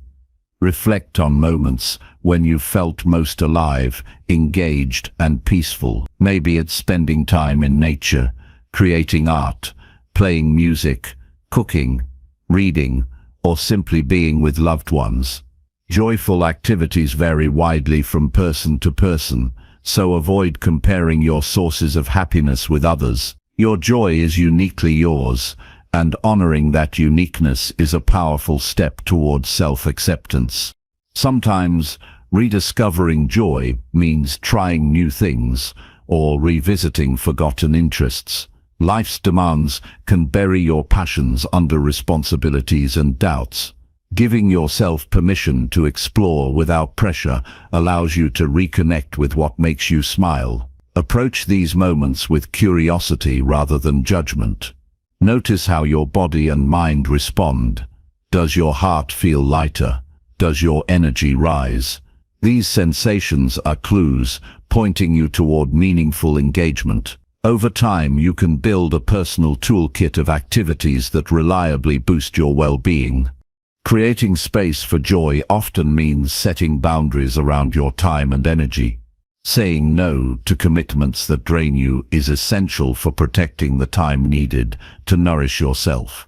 You deserve to prioritize activities that replenish your spirit without guilt or hesitation. When you consistently invest in joy, you communicate to yourself that your happiness matters. This reinforces self-worth and encourages you to maintain balance even during busy or stressful periods. Boundaries around joy are acts of kindness toward your future self. Engaging in joyful activities also strengthens your connection to the present moment. When you immerse yourself in something you love, your mind quiets and worries about past or future fade. This presence cultivates mindfulness, reducing stress and improving emotional regulation. Joy becomes a gateway to experiencing life fully, rather than merely surviving day to day. This deepened awareness enhances your capacity to appreciate simple pleasures and find gratitude in ordinary experiences. Joy is often linked to creativity, and investing time in creative pursuits can unlock new perspectives and problem-solving skills. Creativity invites you to express yourself authentically, releasing bottled-up emotions and fostering personal growth. Whether you write, paint, dance, or invent, these activities provide a safe space for exploration and healing. They remind you that your voice matters and that your unique contributions enrich the world. Nurturing creativity is a profound way to cultivate joy while building resilience. Social connections are another vital source of joy. Spending time with people who support and inspire you nourishes your emotional health. Investing in relationships where you feel safe and valued amplifies happiness and reduces feelings of loneliness. Quality time with friends or family can be a joyful activity in itself. Sharing laughter, stories, and experiences creates lasting memories that uplift your spirit. Remember to balance your social life with moments of solitude to recharge and reflect. Physical activity is also a powerful way to bring joy into your life. Movement releases endorphins and improves mood, energy, and overall health.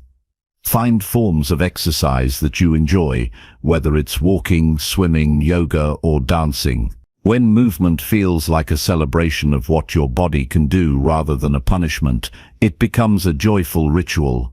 Regular physical activity increases your stamina to face daily challenges and supports mental clarity, making it easier to appreciate other joyful moments. Investing time in joy means being intentional about your daily schedule. Block out regular periods for activities that uplift you. Treat these appointments with the same respect you give to work meetings or obligations. Consistency builds a habit that integrates joy into your lifestyle rather than leaving it as an occasional treat. Over time, this steady nourishment creates a foundation of happiness that sustains you even in difficult times. It's natural to feel resistance or guilt when prioritizing joy, especially if you've been conditioned to equate productivity with worth. Challenging these beliefs is crucial for your well-being. Recognize that rest, pleasure, and play are not indulgences, but necessary parts of a healthy life. When you honor joy, you increase your capacity to contribute meaningfully to others and to the world. You become a more present, compassionate, and energized version of yourself. Joy also cultivates gratitude and optimism. When you engage in activities that bring you happiness, you create positive experiences that accumulate over time. These experiences remind you that life has goodness, even amidst difficulties. This perspective helps you maintain hope and resilience when facing setbacks. Joy isn't naive or superficial, it's a deliberate choice to notice and celebrate what is good now. To deepen your investment in joy, practice self-awareness regularly. Notice how different activities affect your mood and energy. Keep a journal or mental log of what brings you satisfaction and why. Use this information to refine your choices and prioritize what truly serves your happiness. This ongoing process strengthens your connection to your authentic self and enhances your ability to make decisions aligned with your well-being. Finally, remember that investing time in joy is a lifelong commitment to yourself. It requires patience, curiosity, and courage to keep exploring and evolving. Your needs and interests may change, and that's natural. Embrace this fluidity and allow joy to guide you toward growth and fulfillment. When you consistently choose joy, you build a life rooted in authenticity, resilience, and deep satisfaction. This investment is one of the most generous gifts you can give yourself. Chapter 12. Surround yourself with people who support growth. The people you spend your time with have a profound impact on your mindset, habits, and overall direction in life. Surrounding yourself with individuals who support your growth is one of the most intentional choices you can make to foster continuous improvement. These relationships become a foundation that uplifts you when you struggle, challenges you when you get comfortable, and inspires you to aim higher. When you choose to be around people who encourage your best self, you create an environment where progress feels natural and possible. Supportive people don't simply cheer from the sidelines, they actively contribute to your development. They listen without judgment, offer honest feedback, and celebrate your successes without envy. This kind of encouragement makes it easier to take risks and face obstacles because you know you have allies.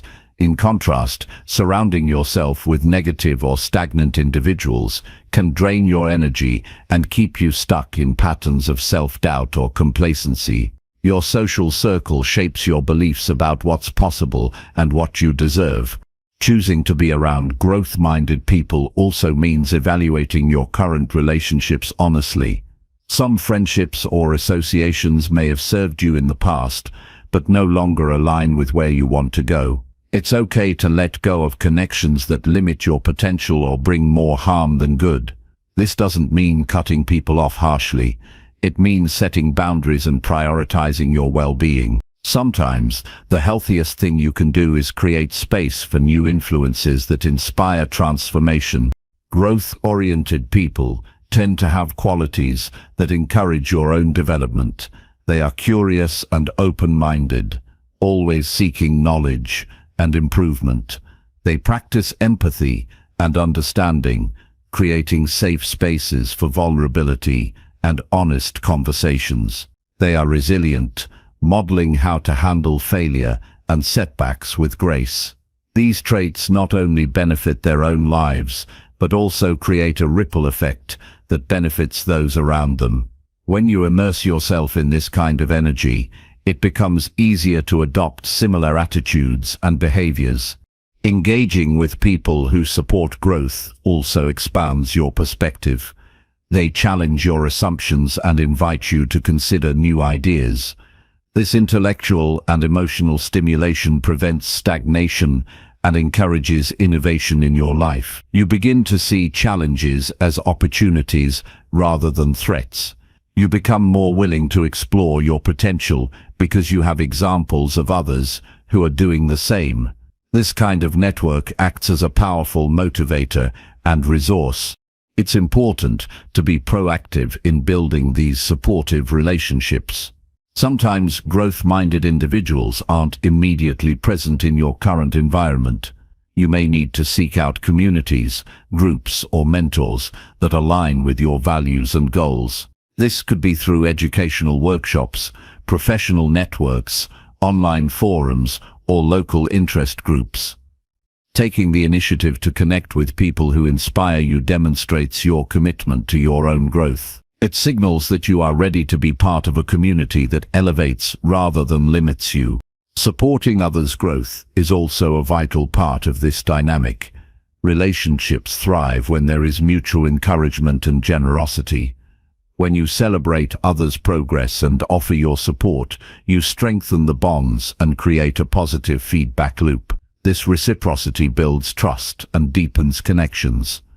It also reinforces your own commitment to growth, because you are actively engaged in a collective journey rather than a solitary one. Pay attention to how your social interactions affect your energy and mindset. After spending time with certain people, notice whether you feel inspired and uplifted or drained and doubtful. This awareness helps you make conscious choices about who to invest your time with. Energy is contagious, and choosing to engage with positive influences can transform how you approach your own challenges and opportunities. Sometimes growth-supportive relationships require vulnerability. Being open about your struggles, fears, and ambitions invites deeper connection and authenticity. It allows others to offer meaningful support rather than superficial encouragement. While vulnerability can feel risky, it is often the gateway to stronger, more supportive bonds. When you experience this kind of connection, you feel less alone in your journey and more empowered to continue pushing forward. It's also worth noting that the people you surround yourself with influence your habits and daily routines. Growth-minded individuals often have productive practices and positive mindsets that rub off on those around them. Being part of such a circle encourages you to adopt healthier habits, whether related to work, self-care, or learning. The shared commitment to improvement creates a culture of accountability and motivation that sustains long-term progress. Beware of relationships that bring negativity disguised as realism or tough love.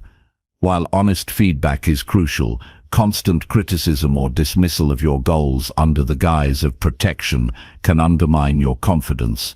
True supporters balance truth with encouragement. They help you see obstacles without losing sight of your potential. They push you to improve while reminding you to be patient and kind to yourself along the way. Building a circle of growth supporters does not mean isolating yourself from diverse perspectives. Different viewpoints can offer valuable lessons and challenge your comfort zone.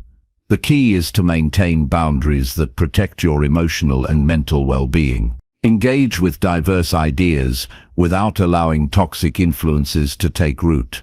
Healthy relationships promote curiosity and respect, even in disagreement. Your commitment to surrounding yourself with growth-oriented people reflects your commitment to yourself. It's an act of self-care and strategic investment in your future.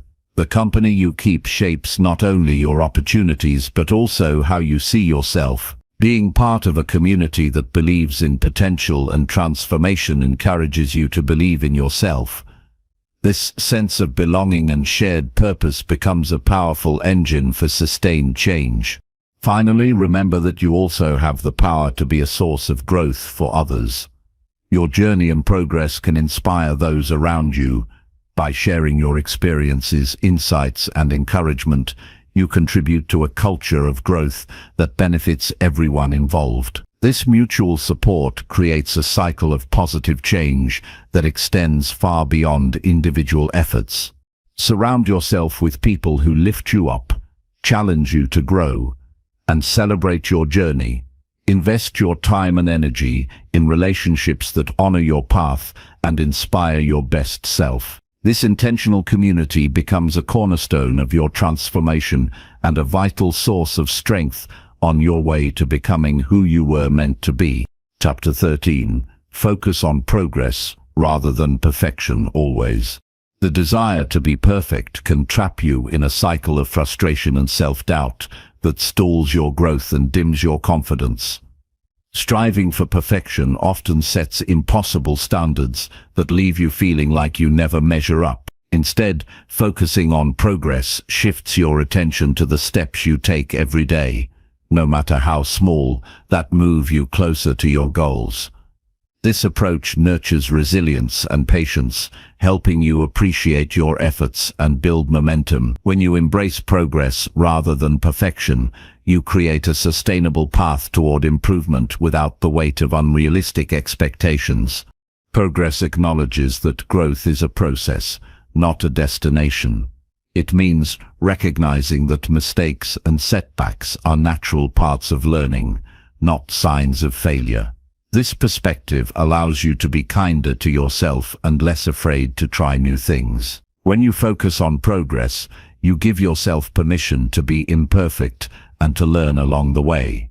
This freedom reduces anxiety and makes it easier to start, continue, and persist in your endeavors. Instead of being paralyzed by fear of making a wrong move, you become motivated by every step forward.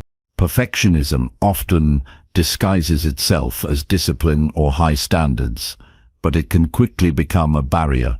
It encourages all or nothing thinking, where anything less than flawless feels like defeat. This mindset creates unnecessary pressure and robs you of the joy found in the journey. Progress, on the other hand, celebrates every effort and improvement, creating positive reinforcement that fuels further action. It allows you to break large goals into manageable pieces and feel accomplished regularly, which boosts your confidence and self-efficacy. Focusing on progress helps you maintain realistic expectations. Life is unpredictable, and circumstances don't always align perfectly. Holding yourself to a rigid standard ignores the reality of setbacks, distractions, and limits. Progress embraces flexibility and adaptability. It invites you to adjust your plans without feeling like you've failed. This mindset encourages perseverance because it values consistency over perfection. When you accept that progress is a series of steps rather than a straight line, you develop patience and long-term commitment. One practical way to focus on progress is by setting small, measurable goals. These mini-goals act as checkpoints that let you see tangible results. Each time you meet one, it confirms that you are moving forward, which strengthens your motivation. Tracking your progress visually, such as with a journal or chart, can make these achievements more concrete. It's easier to stay motivated when you can see how far you've come, instead of only imagining a distant ideal. Celebrate your efforts and improvements regularly. Acknowledging progress builds positive habits and rewires your brain to seek growth. This practice reduces the tendency to dwell on imperfections or shortcomings. When you recognize and reward progress, you reinforce your belief in your ability to change and improve. Over time, this positive feedback loop fosters resilience and optimism, making challenges easier to face and setbacks easier to recover from. It's important to remember that progress isn't always visible or dramatic. Sometimes it's a quiet shift in mindset, a subtle change in behavior, or a small act of courage. These moments are just as valuable as major milestones. Appreciating incremental improvements cultivates a sense of achievement that sustains your drive. It teaches you to value effort and persistence, which are the true engines of growth. Comparing your journey to others can undermine your focus on progress. Social media and external appearances often highlight perfection rather than the behind-the-scenes work. When you compare yourself to an idealized version of someone else, you risk feeling inadequate and discouraged. Instead, measure your progress against your own past self. Reflect on where you were before and recognize the growth you've made. This internal benchmark keeps you grounded and motivated. Another benefit of prioritizing progress is that it fosters learning and experimentation. When perfection is the goal, you may avoid trying new approaches for fear of failure. Progress invites curiosity and innovation. It encourages you to explore different strategies, learn from mistakes, and adapt your methods. This mindset transforms setbacks into valuable lessons rather than proof of incompetence. With progress as your focus, you develop a growth-oriented outlook that embraces challenges and thrives on continuous improvement. Focusing on progress also nurtures self-compassion. You become less critical and more understanding toward yourself. When you slip up or fall short, you don't see it as a personal flaw but as a normal part of the journey. This gentleness fosters emotional resilience and reduces stress. It creates a healthier relationship with yourself, where mistakes become opportunities for reflection rather than triggers for shame. Self-compassion supports sustainable growth by encouraging persistence rather than perfection. To maintain focus on progress, practice mindfulness and self-awareness. Notice when your thoughts drift toward perfectionism or negative self-talk. Challenge those thoughts by reminding yourself of the value of small improvements. Ask yourself what you learned from the experience rather than what went wrong. This shift in perspective helps you stay grounded in the present moment and aligned with your growth goals. Mindfulness trains you to respond with curiosity and kindness instead of judgment. Setting intentions at the start of each day or week can help keep your focus on progress. Declare what you want to improve or accomplish, emphasizing effort and learning over flawless execution. Revisit these intentions regularly to track your progress and adjust as needed. This habit creates a rhythm of reflection and action that supports steady advancement. Intentionality strengthens your commitment to growth and reduces distractions caused by perfectionist tendencies. Surrounding yourself with people who value progress can reinforce this mindset. Seek out relationships and communities that celebrate effort and resilience rather than perfection. These environments provide encouragement, accountability, and inspiration. When others share their own struggles and growth, it normalizes imperfection and motivates you to keep moving forward. Social support is a powerful factor in sustaining a focus on progress. It's essential to redefine success in terms of growth rather than achievement. Success is not a fixed point or a flawless outcome. It's the continuous effort to become better. This redefinition frees you from unrealistic standards and opens the door to genuine fulfillment. When success is measured by progress, you acknowledge that every step, no matter how small, is meaningful. This mindset transforms your relationship with your goals and your sense of self-worth. In the end, focusing on progress rather than perfection creates a more enjoyable and sustainable path to growth. It allows you to celebrate the journey, build confidence, and cultivate resilience. This approach acknowledges your humanity and embraces your potential. When you commit to progress, you empower yourself to keep evolving, learning and thriving, no matter the challenges you face. Chapter 14. Learn to say no and honor your limits. Saying no is a skill that many find difficult to master because it feels like rejecting others or risking disappointment. However, learning to say no and honor your limits is essential for preserving your energy, maintaining mental clarity, and protecting your well-being. Boundaries are not selfish walls, but vital lines that keep you aligned with your values and priorities. When you respect your limits and communicate them clearly, you create space for what truly matters and avoid overcommitment that leads to stress and exhaustion. Recognizing your limits requires honest self-awareness. It means paying close attention to your physical, emotional, and mental state without judgment. When you notice signs of fatigue, overwhelm, or discomfort, it's a signal that your limits are being tested. Respecting these signals helps prevent burnout and keeps you operating at your best. This awareness is the foundation for confidently saying no when something does not serve your well-being or goals. Saying no is an act of self-respect and self-care. It's a way of telling yourself and others that your time and energy have value. You do not have to explain or justify your boundaries extensively. A simple and firm no is enough to maintain your integrity and protect your space. When you practice this regularly, it builds your confidence and makes it easier to stand up for yourself in various situations. Many people struggle with guilt when saying no because they worry about letting others down or missing opportunities. This guilt often stems from cultural or personal beliefs that equate kindness with compliance. True kindness includes honesty and care for yourself. Saying no does not mean you are uncaring. It means you are preserving your ability to contribute authentically and sustainably. When you honor your limits, you show up as your best self, which ultimately benefits everyone around you. Setting boundaries also means being clear about what you can and cannot take on. It's helpful to define your limits proactively so you are not caught off guard by requests or demands.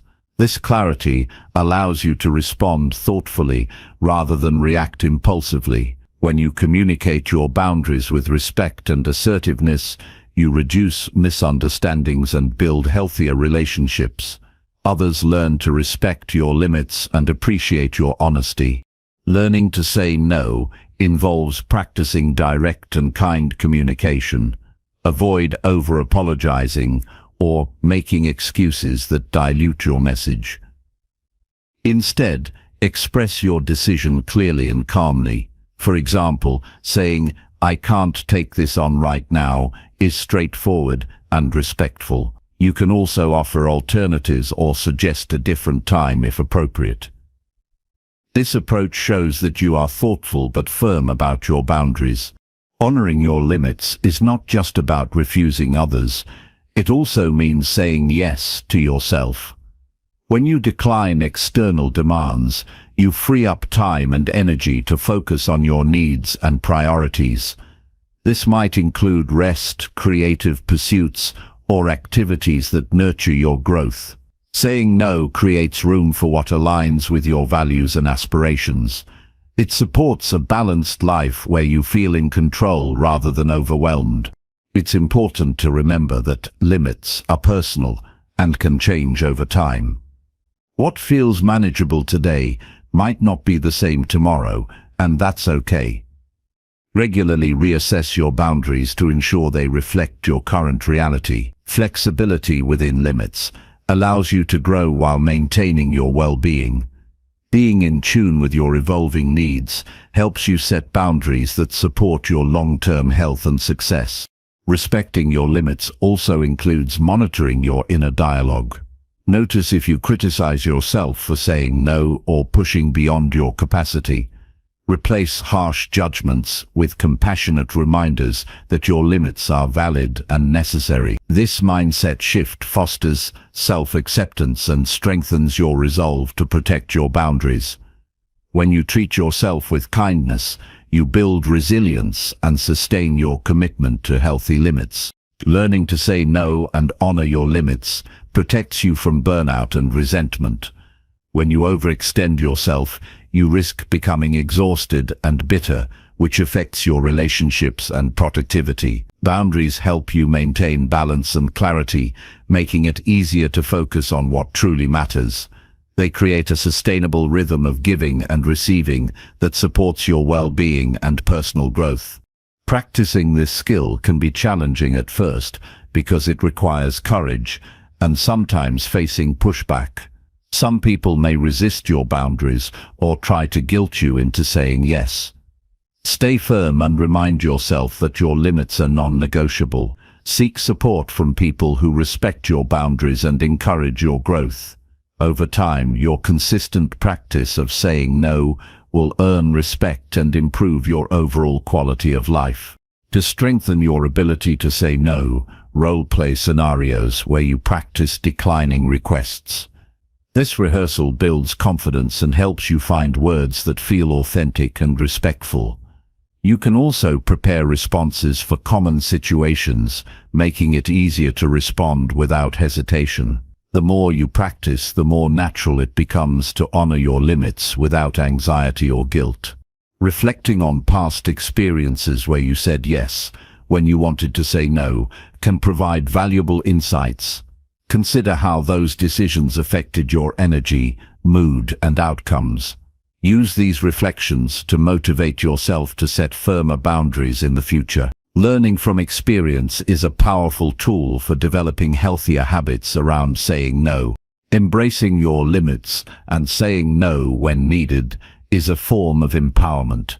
It demonstrates that you are the steward of your life and well-being. This empowerment leads to greater clarity, focus, and satisfaction. When you prioritize your health and values through boundaries, you create a strong foundation for personal growth and meaningful relationships. Ultimately, learning to say no and honor your limits is an essential step toward loving yourself more than anyone else. It is a practice of self-respect that protects your energy, nurtures your mental and emotional health, and enables you to live authentically. Chapter 15. Use setbacks as lessons to grow stronger. Setbacks are an inevitable part of life, yet they often feel like personal failures or dead ends. Viewing them through the lens of growth transforms these challenges into powerful opportunities for learning and resilience. Instead of letting setbacks discourage or define you, using them as lessons creates a mindset that embraces struggle as an essential step toward strength. This perspective shifts your focus from what went wrong to what can be gained, fostering a spirit of perseverance that builds character and fuels progress. The first step in turning setbacks into lessons is acknowledging the reality of the situation without denial or self-blame.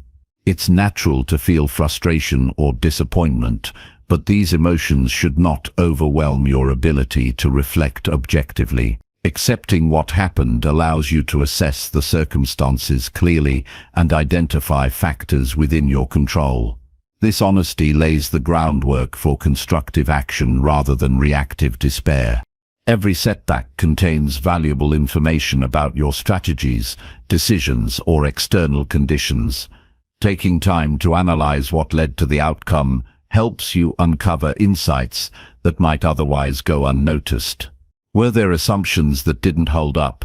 Did certain behaviors or habits contribute? Were external factors underestimated? Answering these questions with curiosity rather than judgment opens the door to meaningful learning. This process transforms a painful experience into a practical guide for future choices. Reflection alone isn't enough.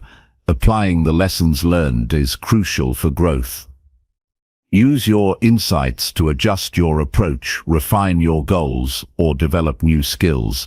This active response demonstrates resilience because it requires adapting and moving forward despite difficulties. Growth through setbacks demands patience and persistence, as progress may be gradual. Each attempt informed by past experience brings you closer to success. Resilience is strengthened when you view setbacks as temporary obstacles rather than permanent failures. This outlook keeps you motivated and hopeful even when progress stalls. Remember that setbacks do not erase your worth or potential. They are part of the process that every person faces on the path to achievement. Recognizing this universality reduces feelings of isolation and encourages a growth mindset. It's important to cultivate emotional awareness during setbacks. Allow yourself to experience disappointment, sadness, or anger, but avoid letting these feelings dictate your narrative. Practicing emotional regulation helps you stay balanced and prevents reactive decisions driven by pain or frustration. Techniques like mindful breathing, journaling, or talking with trusted individuals can support this emotional processing. Managing emotions effectively creates space for clear thinking and proactive problem solving. Seeking feedback from others can also enhance your learning from setbacks. Trusted mentors, friends, or colleagues may offer perspectives you hadn't considered. They can help you see blind spots and suggest alternative approaches. Constructive feedback complements your self-reflection and broadens your understanding. Being open to input is a sign of strength and a willingness to grow beyond your current limitations. Viewing setbacks as growth opportunities cultivates humility. It reminds you that no matter how skilled or knowledgeable you are, there is always room to learn. This humility fosters a beginner's mindset, where curiosity and openness replace defensiveness. It encourages you to embrace challenges with courage, rather than avoidance. This mindset not only accelerates growth, but also builds deeper self-awareness and wisdom. Resilience built through setbacks equips you to handle future difficulties with greater ease. Each challenge you overcome adds to your inner resources of strength, patience, and adaptability. You learn that failure is not a reflection of your identity but a stepping stone on your journey. This confidence in your ability to bounce back supports sustained motivation and persistence. Using setbacks as lessons also enhances problem-solving skills. You become more skilled at identifying obstacles early and devising creative solutions.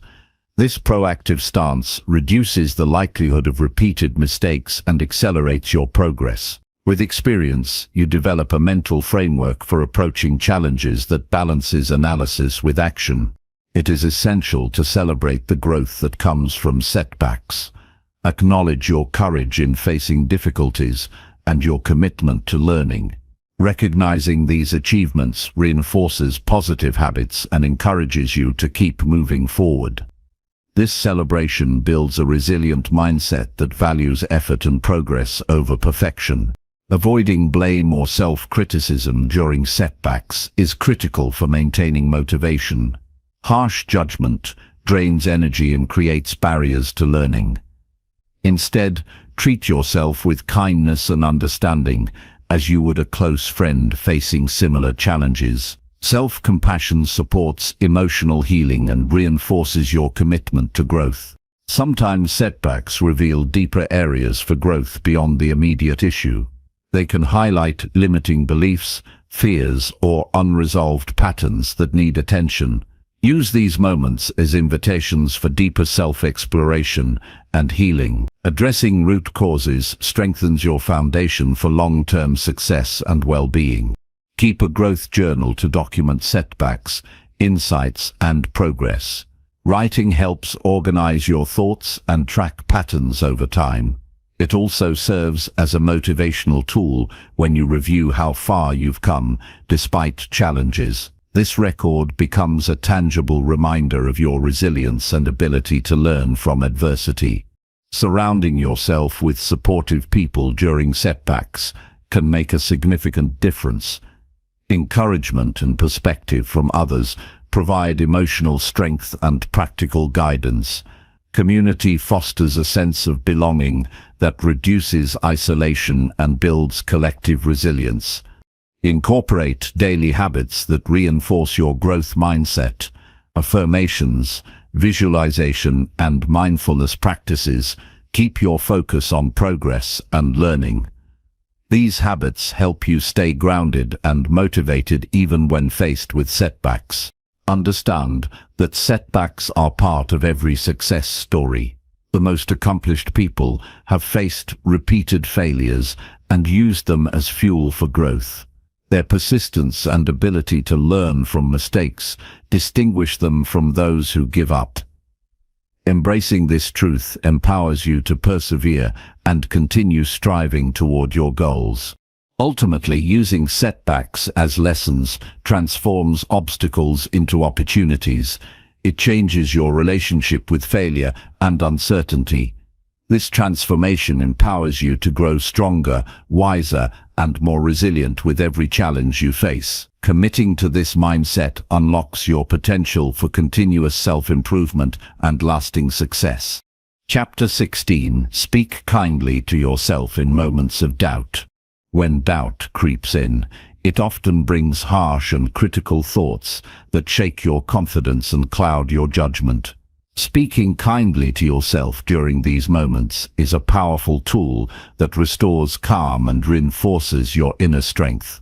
It means replacing self-criticism with compassion and understanding, creating a mental environment where you can navigate uncertainty with grace instead of fear. This gentle inner voice acts like a trusted friend, encouraging you to keep moving forward even when the path feels unclear or challenging. Doubt is a natural human experience. Everyone encounters moments when they question their abilities, decisions, or worth. These moments are not signs of weakness, but opportunities to practice self-kindness. Instead of fighting or ignoring doubt, acknowledging it with a gentle tone reduces its power. You create space to explore what the doubt is really about and address it constructively. This approach transforms doubt from a barrier into a signal for self-reflection and growth. Speaking kindly to yourself begins with awareness. Notice when your inner dialogue turns negative or judgmental. Pay attention to the specific words or phrases you use in these moments. Are you calling yourself names, predicting failure, or doubting your potential? Recognizing these patterns is the first step toward changing them. Once you identify harmful thoughts, consciously replace them with kind and encouraging statements. This practice rewires your brain over time, making positive self-talk your default response. Kind self-talk is honest but nurturing. It acknowledges the difficulty you are facing without exaggerating or minimizing it. For example, instead of saying, "I can't do this," say, "This is challenging, but I am capable of figuring it out." This shift changes your mindset from defeat to possibility. It builds resilience by reminding you of your strengths and past successes. Kind words reinforce your ability to cope and grow. Creating a list of supportive phrases can be a helpful tool. Phrases like, "I am enough," "I am learning and growing," or "I trust myself to handle this," serve as anchors when doubt arises. Repeating these affirmations during difficult times strengthens your self-belief. You can also write them down and place them where you see them often, such as your mirror or workspace, to remind yourself daily of your inner kindness. Physical cues can support kind self-talk as well. When you feel doubt, take a deep breath and soften your facial expression. This simple act signals your body to relax and aligns with your compassionate inner voice. Combining mindful breathing with positive statements creates a powerful practice that calms anxiety and restores focus. Remember that self-kindness is not about ignoring reality or avoiding responsibility. It's about treating yourself with the same care and respect you would offer to a close friend in need. When a friend doubts themselves, you wouldn't respond with harsh criticism, you would offer encouragement and understanding. Giving yourself this same kindness nurtures your emotional health and promotes balanced decision-making. In moments of doubt, reflect on your achievements and qualities that have helped you overcome past challenges. Remind yourself of times you succeeded despite uncertainty. This reflection builds confidence and counters the negative narrative doubt can create. It shifts your focus from what could go wrong to what you have already accomplished and learned. Silencing the inner critic requires patience and persistence. Changing lifelong thought patterns takes time. You might notice that the negative voice returns often. But each time you respond with kindness, you weaken its hold. Over time, the positive voice grows stronger, and your self-esteem increases. This ongoing effort is an investment in your mental and emotional resilience. Avoid comparing yourself to others during moments of doubt. Comparison often fuels harsh judgments and feelings of inadequacy. Instead, focus on your unique journey and progress. Celebrate your individual strengths and acknowledge the courage it takes to face uncertainty. Embracing your own path builds a foundation of self-trust and kindness. Practice self-compassion by forgiving yourself for mistakes or perceived shortcomings. Doubt frequently stems from perfectionism or fear of failure. When you slip up or fall short, speak to yourself with understanding rather than blame. Recognize that errors are part of growth and do not diminish your worth. This forgiveness frees you from the paralysis of self-criticism and encourages continued effort. Building a daily routine that includes moments of self-kindness reinforces this habit. Set aside time for reflection, meditation, or journaling focused on positive self-talk. These practices deepen your connection to yourself and strengthen your inner support system. Consistency cultivates a mindset that responds to doubt with kindness automatically. Surround yourself with people who model kind communication and support your growth. Positive social environments encourage you to speak kindly to yourself by reflecting similar attitudes. When others express empathy and encouragement, it becomes easier to internalize those qualities. Community plays a vital role in shaping your self-talk patterns. In challenging moments, focus on what you can control and release what you cannot. Doubt often arises when faced with uncertainty or external factors beyond your influence. Redirecting your attention to your actions and mindset empowers you to respond constructively. Kind self-talk affirms your ability to navigate difficulties without getting overwhelmed. Recognize that self-kindness improves your overall well-being. Negative self-talk contributes to stress, anxiety, and depression, while positive self-talk enhances mood and motivation. Speaking kindly to yourself in doubt supports mental health by reducing the impact of harmful thoughts. This practice creates a more balanced emotional state conducive to growth and happiness. Celebrate your progress in cultivating kind self-talk. Each moment you respond to doubt with compassion strengthens your resilience. Acknowledge the courage it takes to change your inner dialogue and commit to ongoing practice. This celebration reinforces your dedication to loving yourself more deeply. Ultimately, speaking kindly to yourself during moments of doubt is a transformative practice.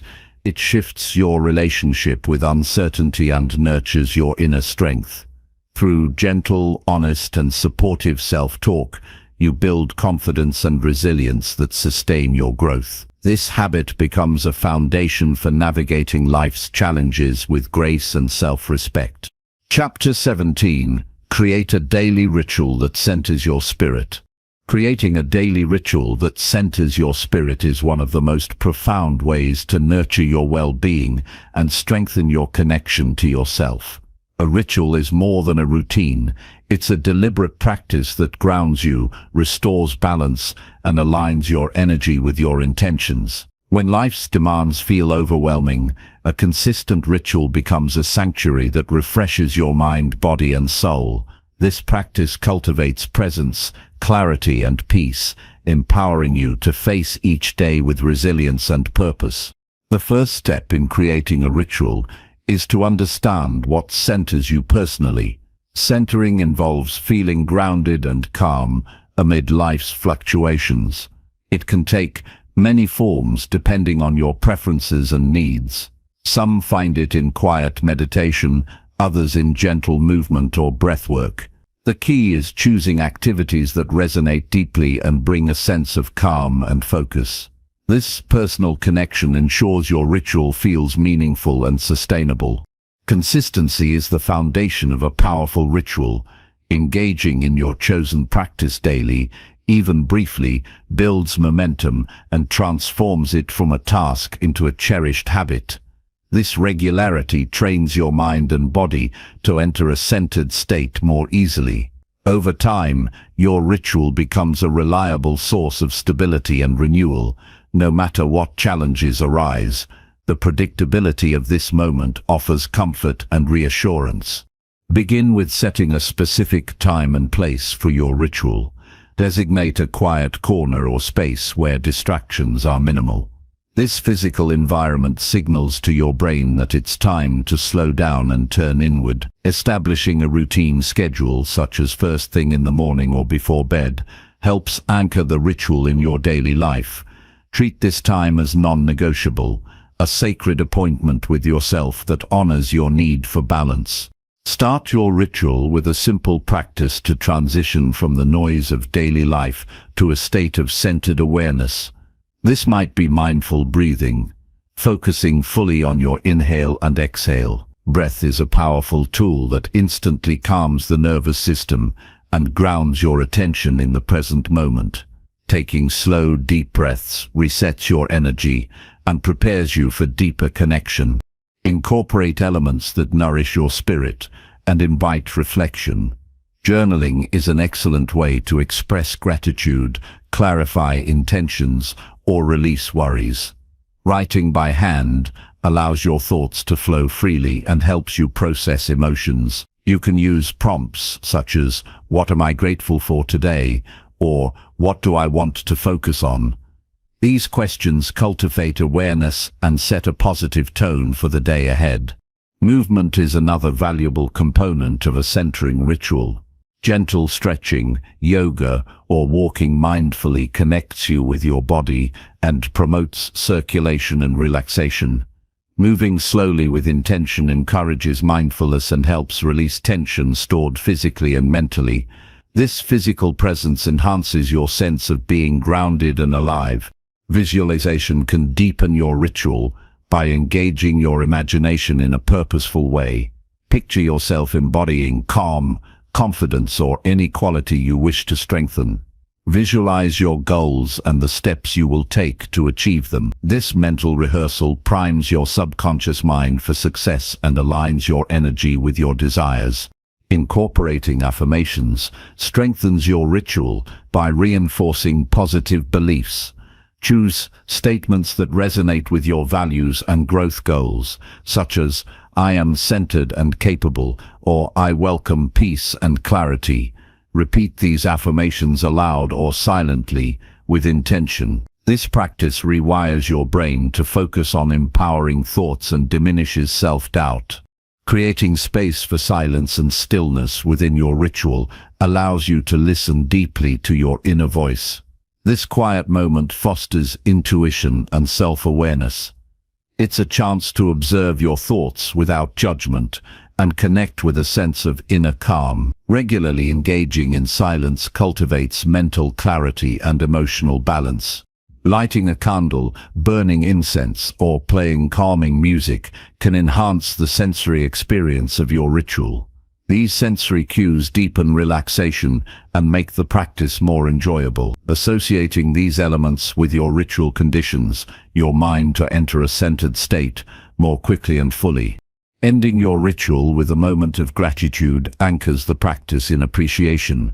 Reflect on what you have experienced during the ritual and express thanks for the time and space you created for yourself. Gratitude shifts your mindset toward positivity and abundance, setting a constructive tone for the rest of your day.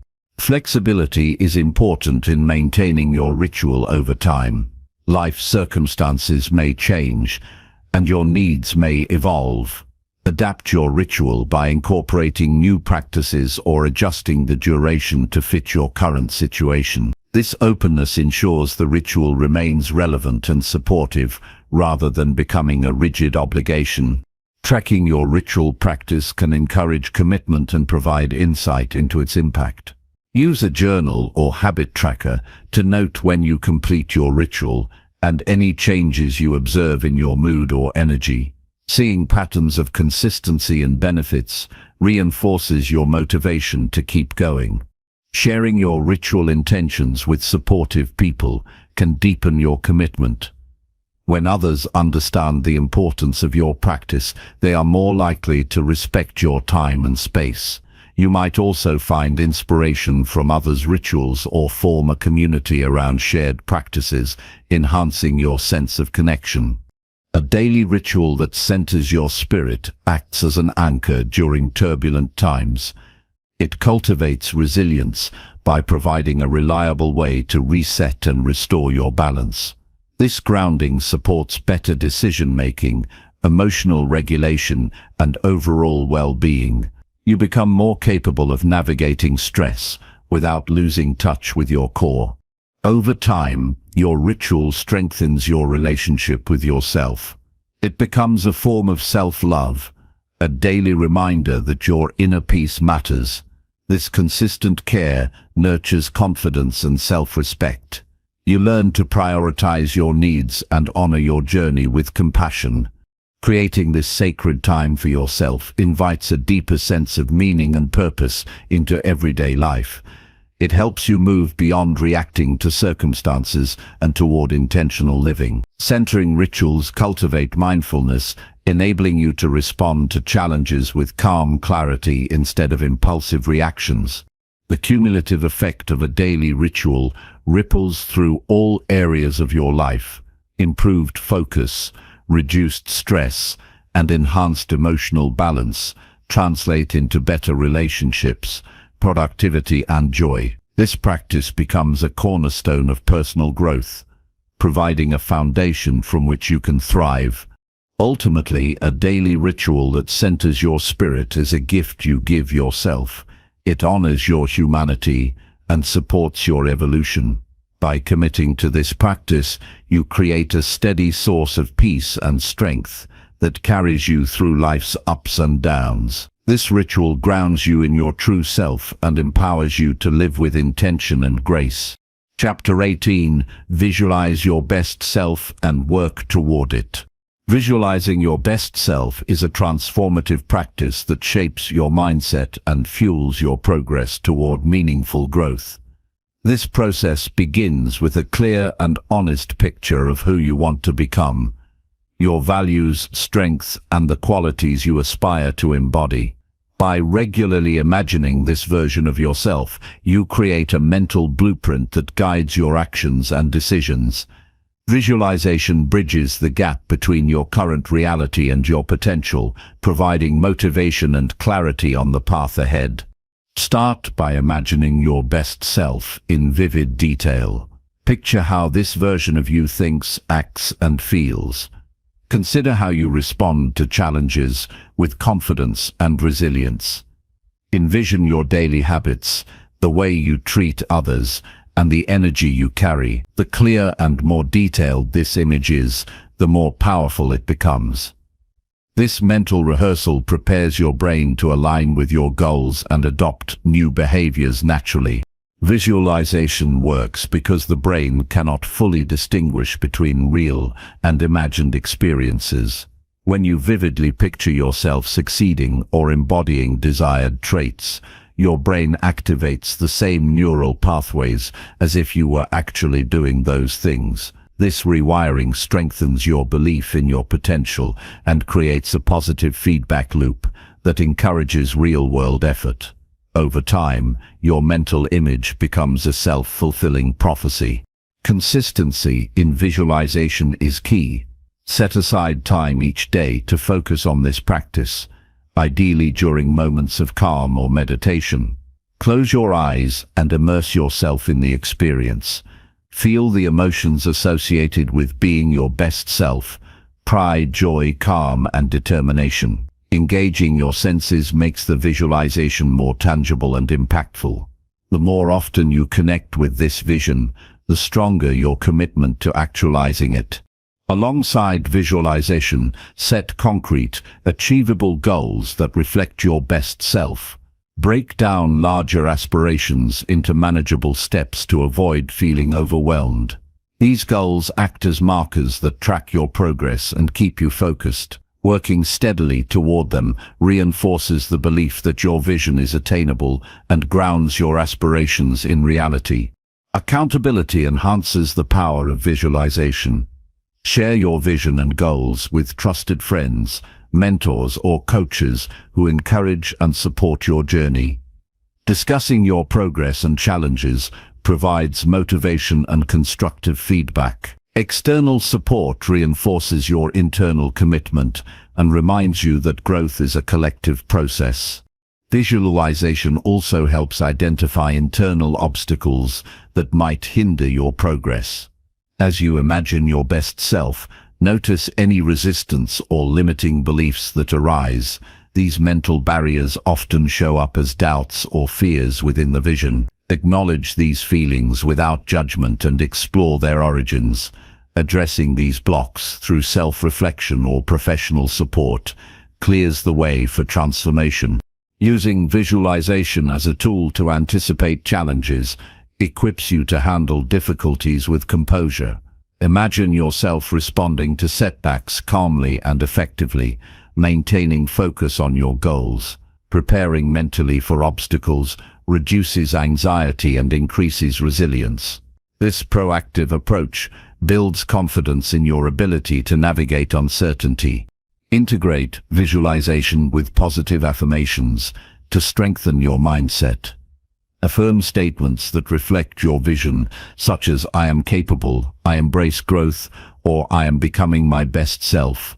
Repeating these affirmations during visualization reinforces your beliefs and counters negative self-talk.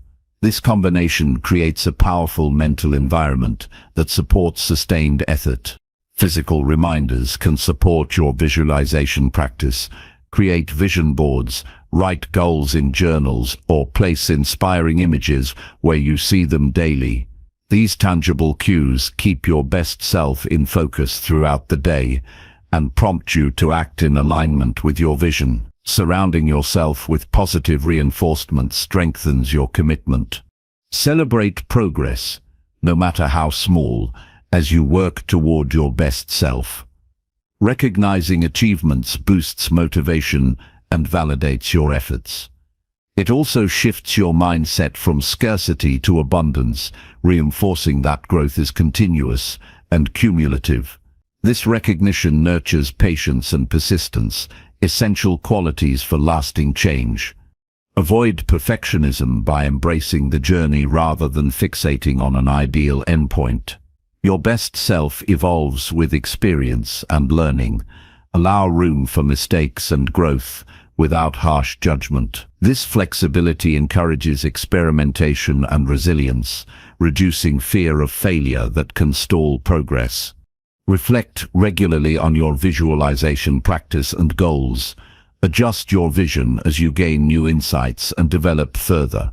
This adaptability ensures your path remains relevant and inspiring. Staying connected to your evolving best self keeps you motivated and engaged. Visualizing your best self nurtures self-compassion. It reminds you that growth is a process filled with both strengths and imperfections. This awareness fosters acceptance and kindness toward yourself. Self-compassion fuels sustained effort by reducing burnout and discouragement. Use visualization to cultivate gratitude for your current strengths and accomplishments. Recognize how far you have come while holding space for future growth. This balanced perspective nurtures humility and optimism, grounding your vision in reality. Ultimately, visualizing your best self and working toward it creates a dynamic roadmap for transformation. It empowers you to take deliberate steps, overcome obstacles, and align your life with your highest values. Through this practice, you become an active participant in your growth, shaping your identity and future with intention and clarity. This commitment to self-evolution unlocks your full potential and leads to a fulfilling, purpose-driven life. Chapter 19. Prioritize self-care without feeling selfish or weak. Taking care of yourself is essential, yet many struggle with the idea that prioritizing self-care is selfish or a sign of weakness. This mindset needs to change because caring for yourself lays the foundation for all other aspects of life. When you nurture your body, mind, and emotions, you strengthen your ability to face challenges, support others, and pursue your goals. Understanding that self-care is a vital act of responsibility rather than indulgence is key to living a balanced and fulfilled life. Self-care means recognizing your needs and giving them attention without guilt. It involves setting aside time and resources to nourish yourself physically, emotionally, and mentally. This practice is not about escaping responsibilities, but about restoring the energy and clarity necessary to handle them effectively. Prioritizing your well-being equips you with the resilience and strength needed to contribute meaningfully in all areas of life. Many people feel hesitant to engage in self-care because they worry about being perceived as selfish or weak. This belief often stems from societal expectations or past experiences that glorify self-sacrifice and constant productivity. Challenging these ideas requires a shift in perspective. Caring for yourself is a courageous choice that demonstrates self-respect and wisdom. It is the foundation of true strength, not a sign of failure or inadequacy. Start by identifying specific self-care activities that recharge and nurture you. These can be simple daily habits like getting enough sleep, eating nourishing food, or taking breaks to rest. Emotional self-care might include journaling, meditation, or spending time in nature. Mental self-care could involve learning something new, setting boundaries, or engaging in creative pursuits. Recognizing these needs clearly helps you make deliberate choices to meet them. Establishing a self-care routine creates consistency and reinforces your commitment to yourself. This routine should be realistic and tailored to your lifestyle. It's better to start small and build gradually than to overwhelm yourself with unrealistic expectations. Regular practice, no matter how brief, accumulates benefits that improve your overall well-being. Setting boundaries is a crucial aspect of self-care. Learning to say no when demands exceed your capacity protects your energy and prevents burnout. Boundaries are acts of self-respect that honor your limits and priorities. Communicating them clearly and kindly allows you to maintain balance and prevents resentment from building up. Self-care also means being mindful of your inner dialogue. Treat yourself with kindness and understanding, especially during stressful times. Negative self-talk drains your energy and undermines your efforts. Affirmations and compassionate self-talk reinforce your worthiness and motivate you to continue prioritizing your well-being. Remember that self-care benefits those around you as well. When you are healthy and balanced, you can give more fully and authentically to others. Neglecting your needs often leads to exhaustion and decreased ability to support loved ones or perform effectively at work. Viewing self-care as a service to both yourself and others helps dissolve feelings of selfishness. Physical activity is a powerful form of self-care. Movement releases tension, boosts mood, and improves health.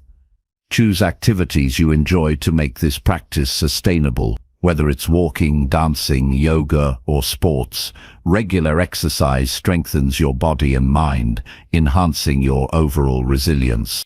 Sleep is another critical pillar of self-care.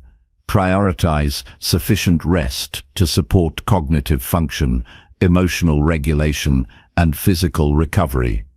Establishing a consistent sleep schedule and creating a calming bedtime routine improves sleep quality. Recognize that rest is not laziness, but a necessary process for renewal. Nutrition plays a vital role in self-care. Nourishing your body with balanced meals fuels your energy and supports mental clarity. Mindful eating practices help you connect with your body's signals and develop a healthier relationship with food. Avoiding extreme diets or guilt around eating promotes sustainable habits. Taking breaks during the day refreshes your focus and prevents overwhelm. Even brief pauses for deep breathing or stretching can reduce stress and increase productivity. Incorporate regular intervals of rest to maintain balance and prevent burnout. Emotional self-care involves acknowledging and expressing your feelings authentically. Seek support when needed, whether through trusted friends, therapists, or support groups. Sharing your experiences relieves emotional burdens and fosters connection. Don't hesitate to ask for help. It is a strength, not a weakness. Engage in activities that bring joy and relaxation. Hobbies, creative pursuits, or simply spending time in nature replenish your spirit. Prioritize these moments as essential, not optional. They restore your sense of playfulness and wonder, contributing to a positive mindset. Mindfulness and meditation practices cultivate present moment awareness and reduce stress. These techniques improve emotional regulation and increase self-compassion. Regular practice enhances your ability to respond calmly to challenges and maintain inner peace. Avoid comparing your self-care practices to others. Everyone's needs and circumstances are unique. Focus on what works best for you and adjust as necessary.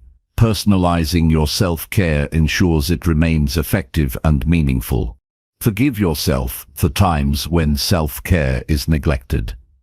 Life's demands can make consistent care challenging. Rather than dwelling on lapses, recommit to your well-being with kindness. Each moment is an opportunity to start anew. Recognize that self-care is a lifelong journey, not a destination. Your needs will evolve over time, requiring ongoing attention and adaptation. Embrace this process as a form of continuous self-love and growth. Celebrate the positive changes self-care brings to your life.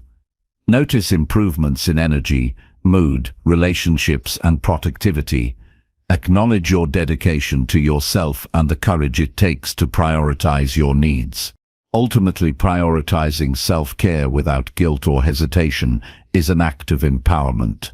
It honors your inherent worth and equips you to live fully and authentically.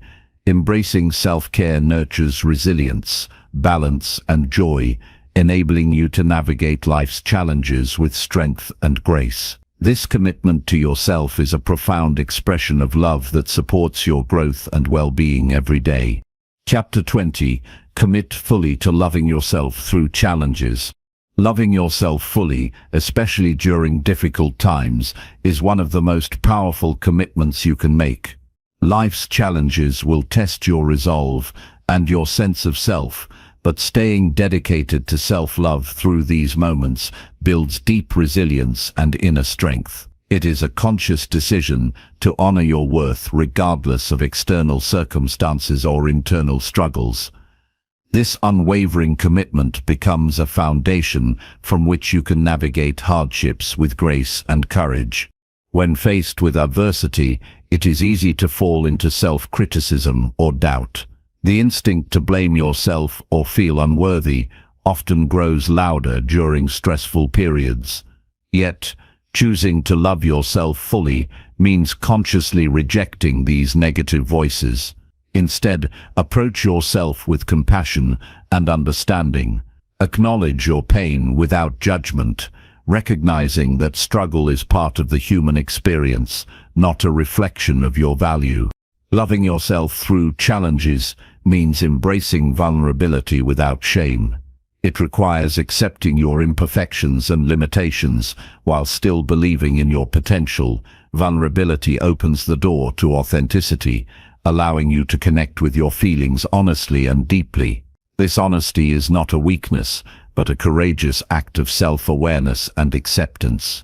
Commitment to self-love also means practicing patience. Growth and healing do not happen overnight. When setbacks occur, remind yourself that progress includes ups and downs. Patience allows you to maintain hope and keep moving forward even when the path is unclear or difficult. It softens frustration and supports perseverance. Developing a daily practice of self-compassion strengthens this commitment.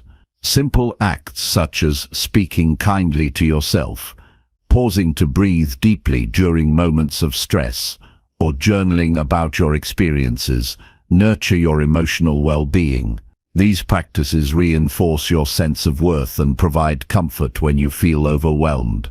It is important to remember that self-love during challenges is not about denying reality or avoiding responsibility. Rather, it is about holding space for yourself with kindness while taking active steps to improve your situation. This balanced approach fosters empowerment and accountability, creating a healthy foundation for growth. Surround yourself with supportive people who encourage your journey of self-love. Trusted friends, family or mentors provide affirmation and perspective when your confidence wavers. Their encouragement reminds you that you are not alone and that your worth is seen and valued. Community is a vital source of strength during tough times. Set realistic expectations for yourself. Avoid the trap of perfectionism, which can fuel self-judgment and disappointment. Recognize your efforts and small victories as meaningful progress. Celebrate the courage it takes to keep loving yourself despite setbacks. This positive reinforcement builds momentum and resilience. Mindfulness is a useful tool in maintaining self-love during adversity. Observing your thoughts and feelings without judgment helps you detach from negative narratives. This awareness allows you to choose how to respond rather than react impulsively. Mindfulness creates a space of calm and clarity where self-love can flourish. When negative thoughts arise, challenge them with evidence of your strengths and achievements. Reframe mistakes as opportunities for learning rather than proof of failure. This shift in perspective nurtures optimism and reinforces your commitment to growth. Over time, positive self-perception becomes habitual. Taking care of your physical health supports your emotional resilience. Prioritize restful sleep, nourishing food, and movement to maintain energy and balance. Physical well-being and self-love are interconnected. Caring for your body signals respect and appreciation for yourself. Engage in activities that bring you joy and restore your spirit. Creative outlets, hobbies, or time in nature provide relief from stress and reconnect you to your passions. These experiences remind you of your worth beyond challenges and responsibilities. Practice forgiveness toward yourself. Holding on to guilt or regret drains energy and undermines self-love. Release past mistakes with compassion, understanding that growth involves imperfection. Forgiveness frees you to focus on the present and future with a lighter heart. Visualize yourself overcoming obstacles and embodying resilience. This mental practice strengthens belief in your ability to face difficulties. Seeing yourself act with confidence and self-love inspires real-world action and determination. Remember that loving yourself fully is a radical act of defiance against a world that often equates worth with achievement or approval. It is an assertion of your intrinsic value independent of external validation. This recognition empowers you to live authentically and courageously. Commitment to self-love is reinforced by daily choices that align with your values and well-being. Prioritize your needs, set boundaries, and engage in nourishing habits consistently. These actions demonstrate respect and care for yourself, reinforcing your inner strength. Reflect regularly on your journey and acknowledge growth, no matter how gradual. This reflection builds gratitude and motivation, sustaining your commitment through challenges. Recognize that each step forward is a testament to your courage and self-respect. Trust in your capacity to adapt and heal.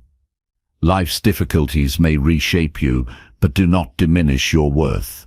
Embrace change as part of your growth, holding steady in your love for yourself through every season. Ultimately, committing fully to loving yourself through challenges transforms adversity into opportunity. It deepens your connection to your inner strength and fuels ongoing personal evolution. This commitment empowers you to face life with resilience, grace, and unwavering self-respect, creating a foundation for lasting fulfillment and peace.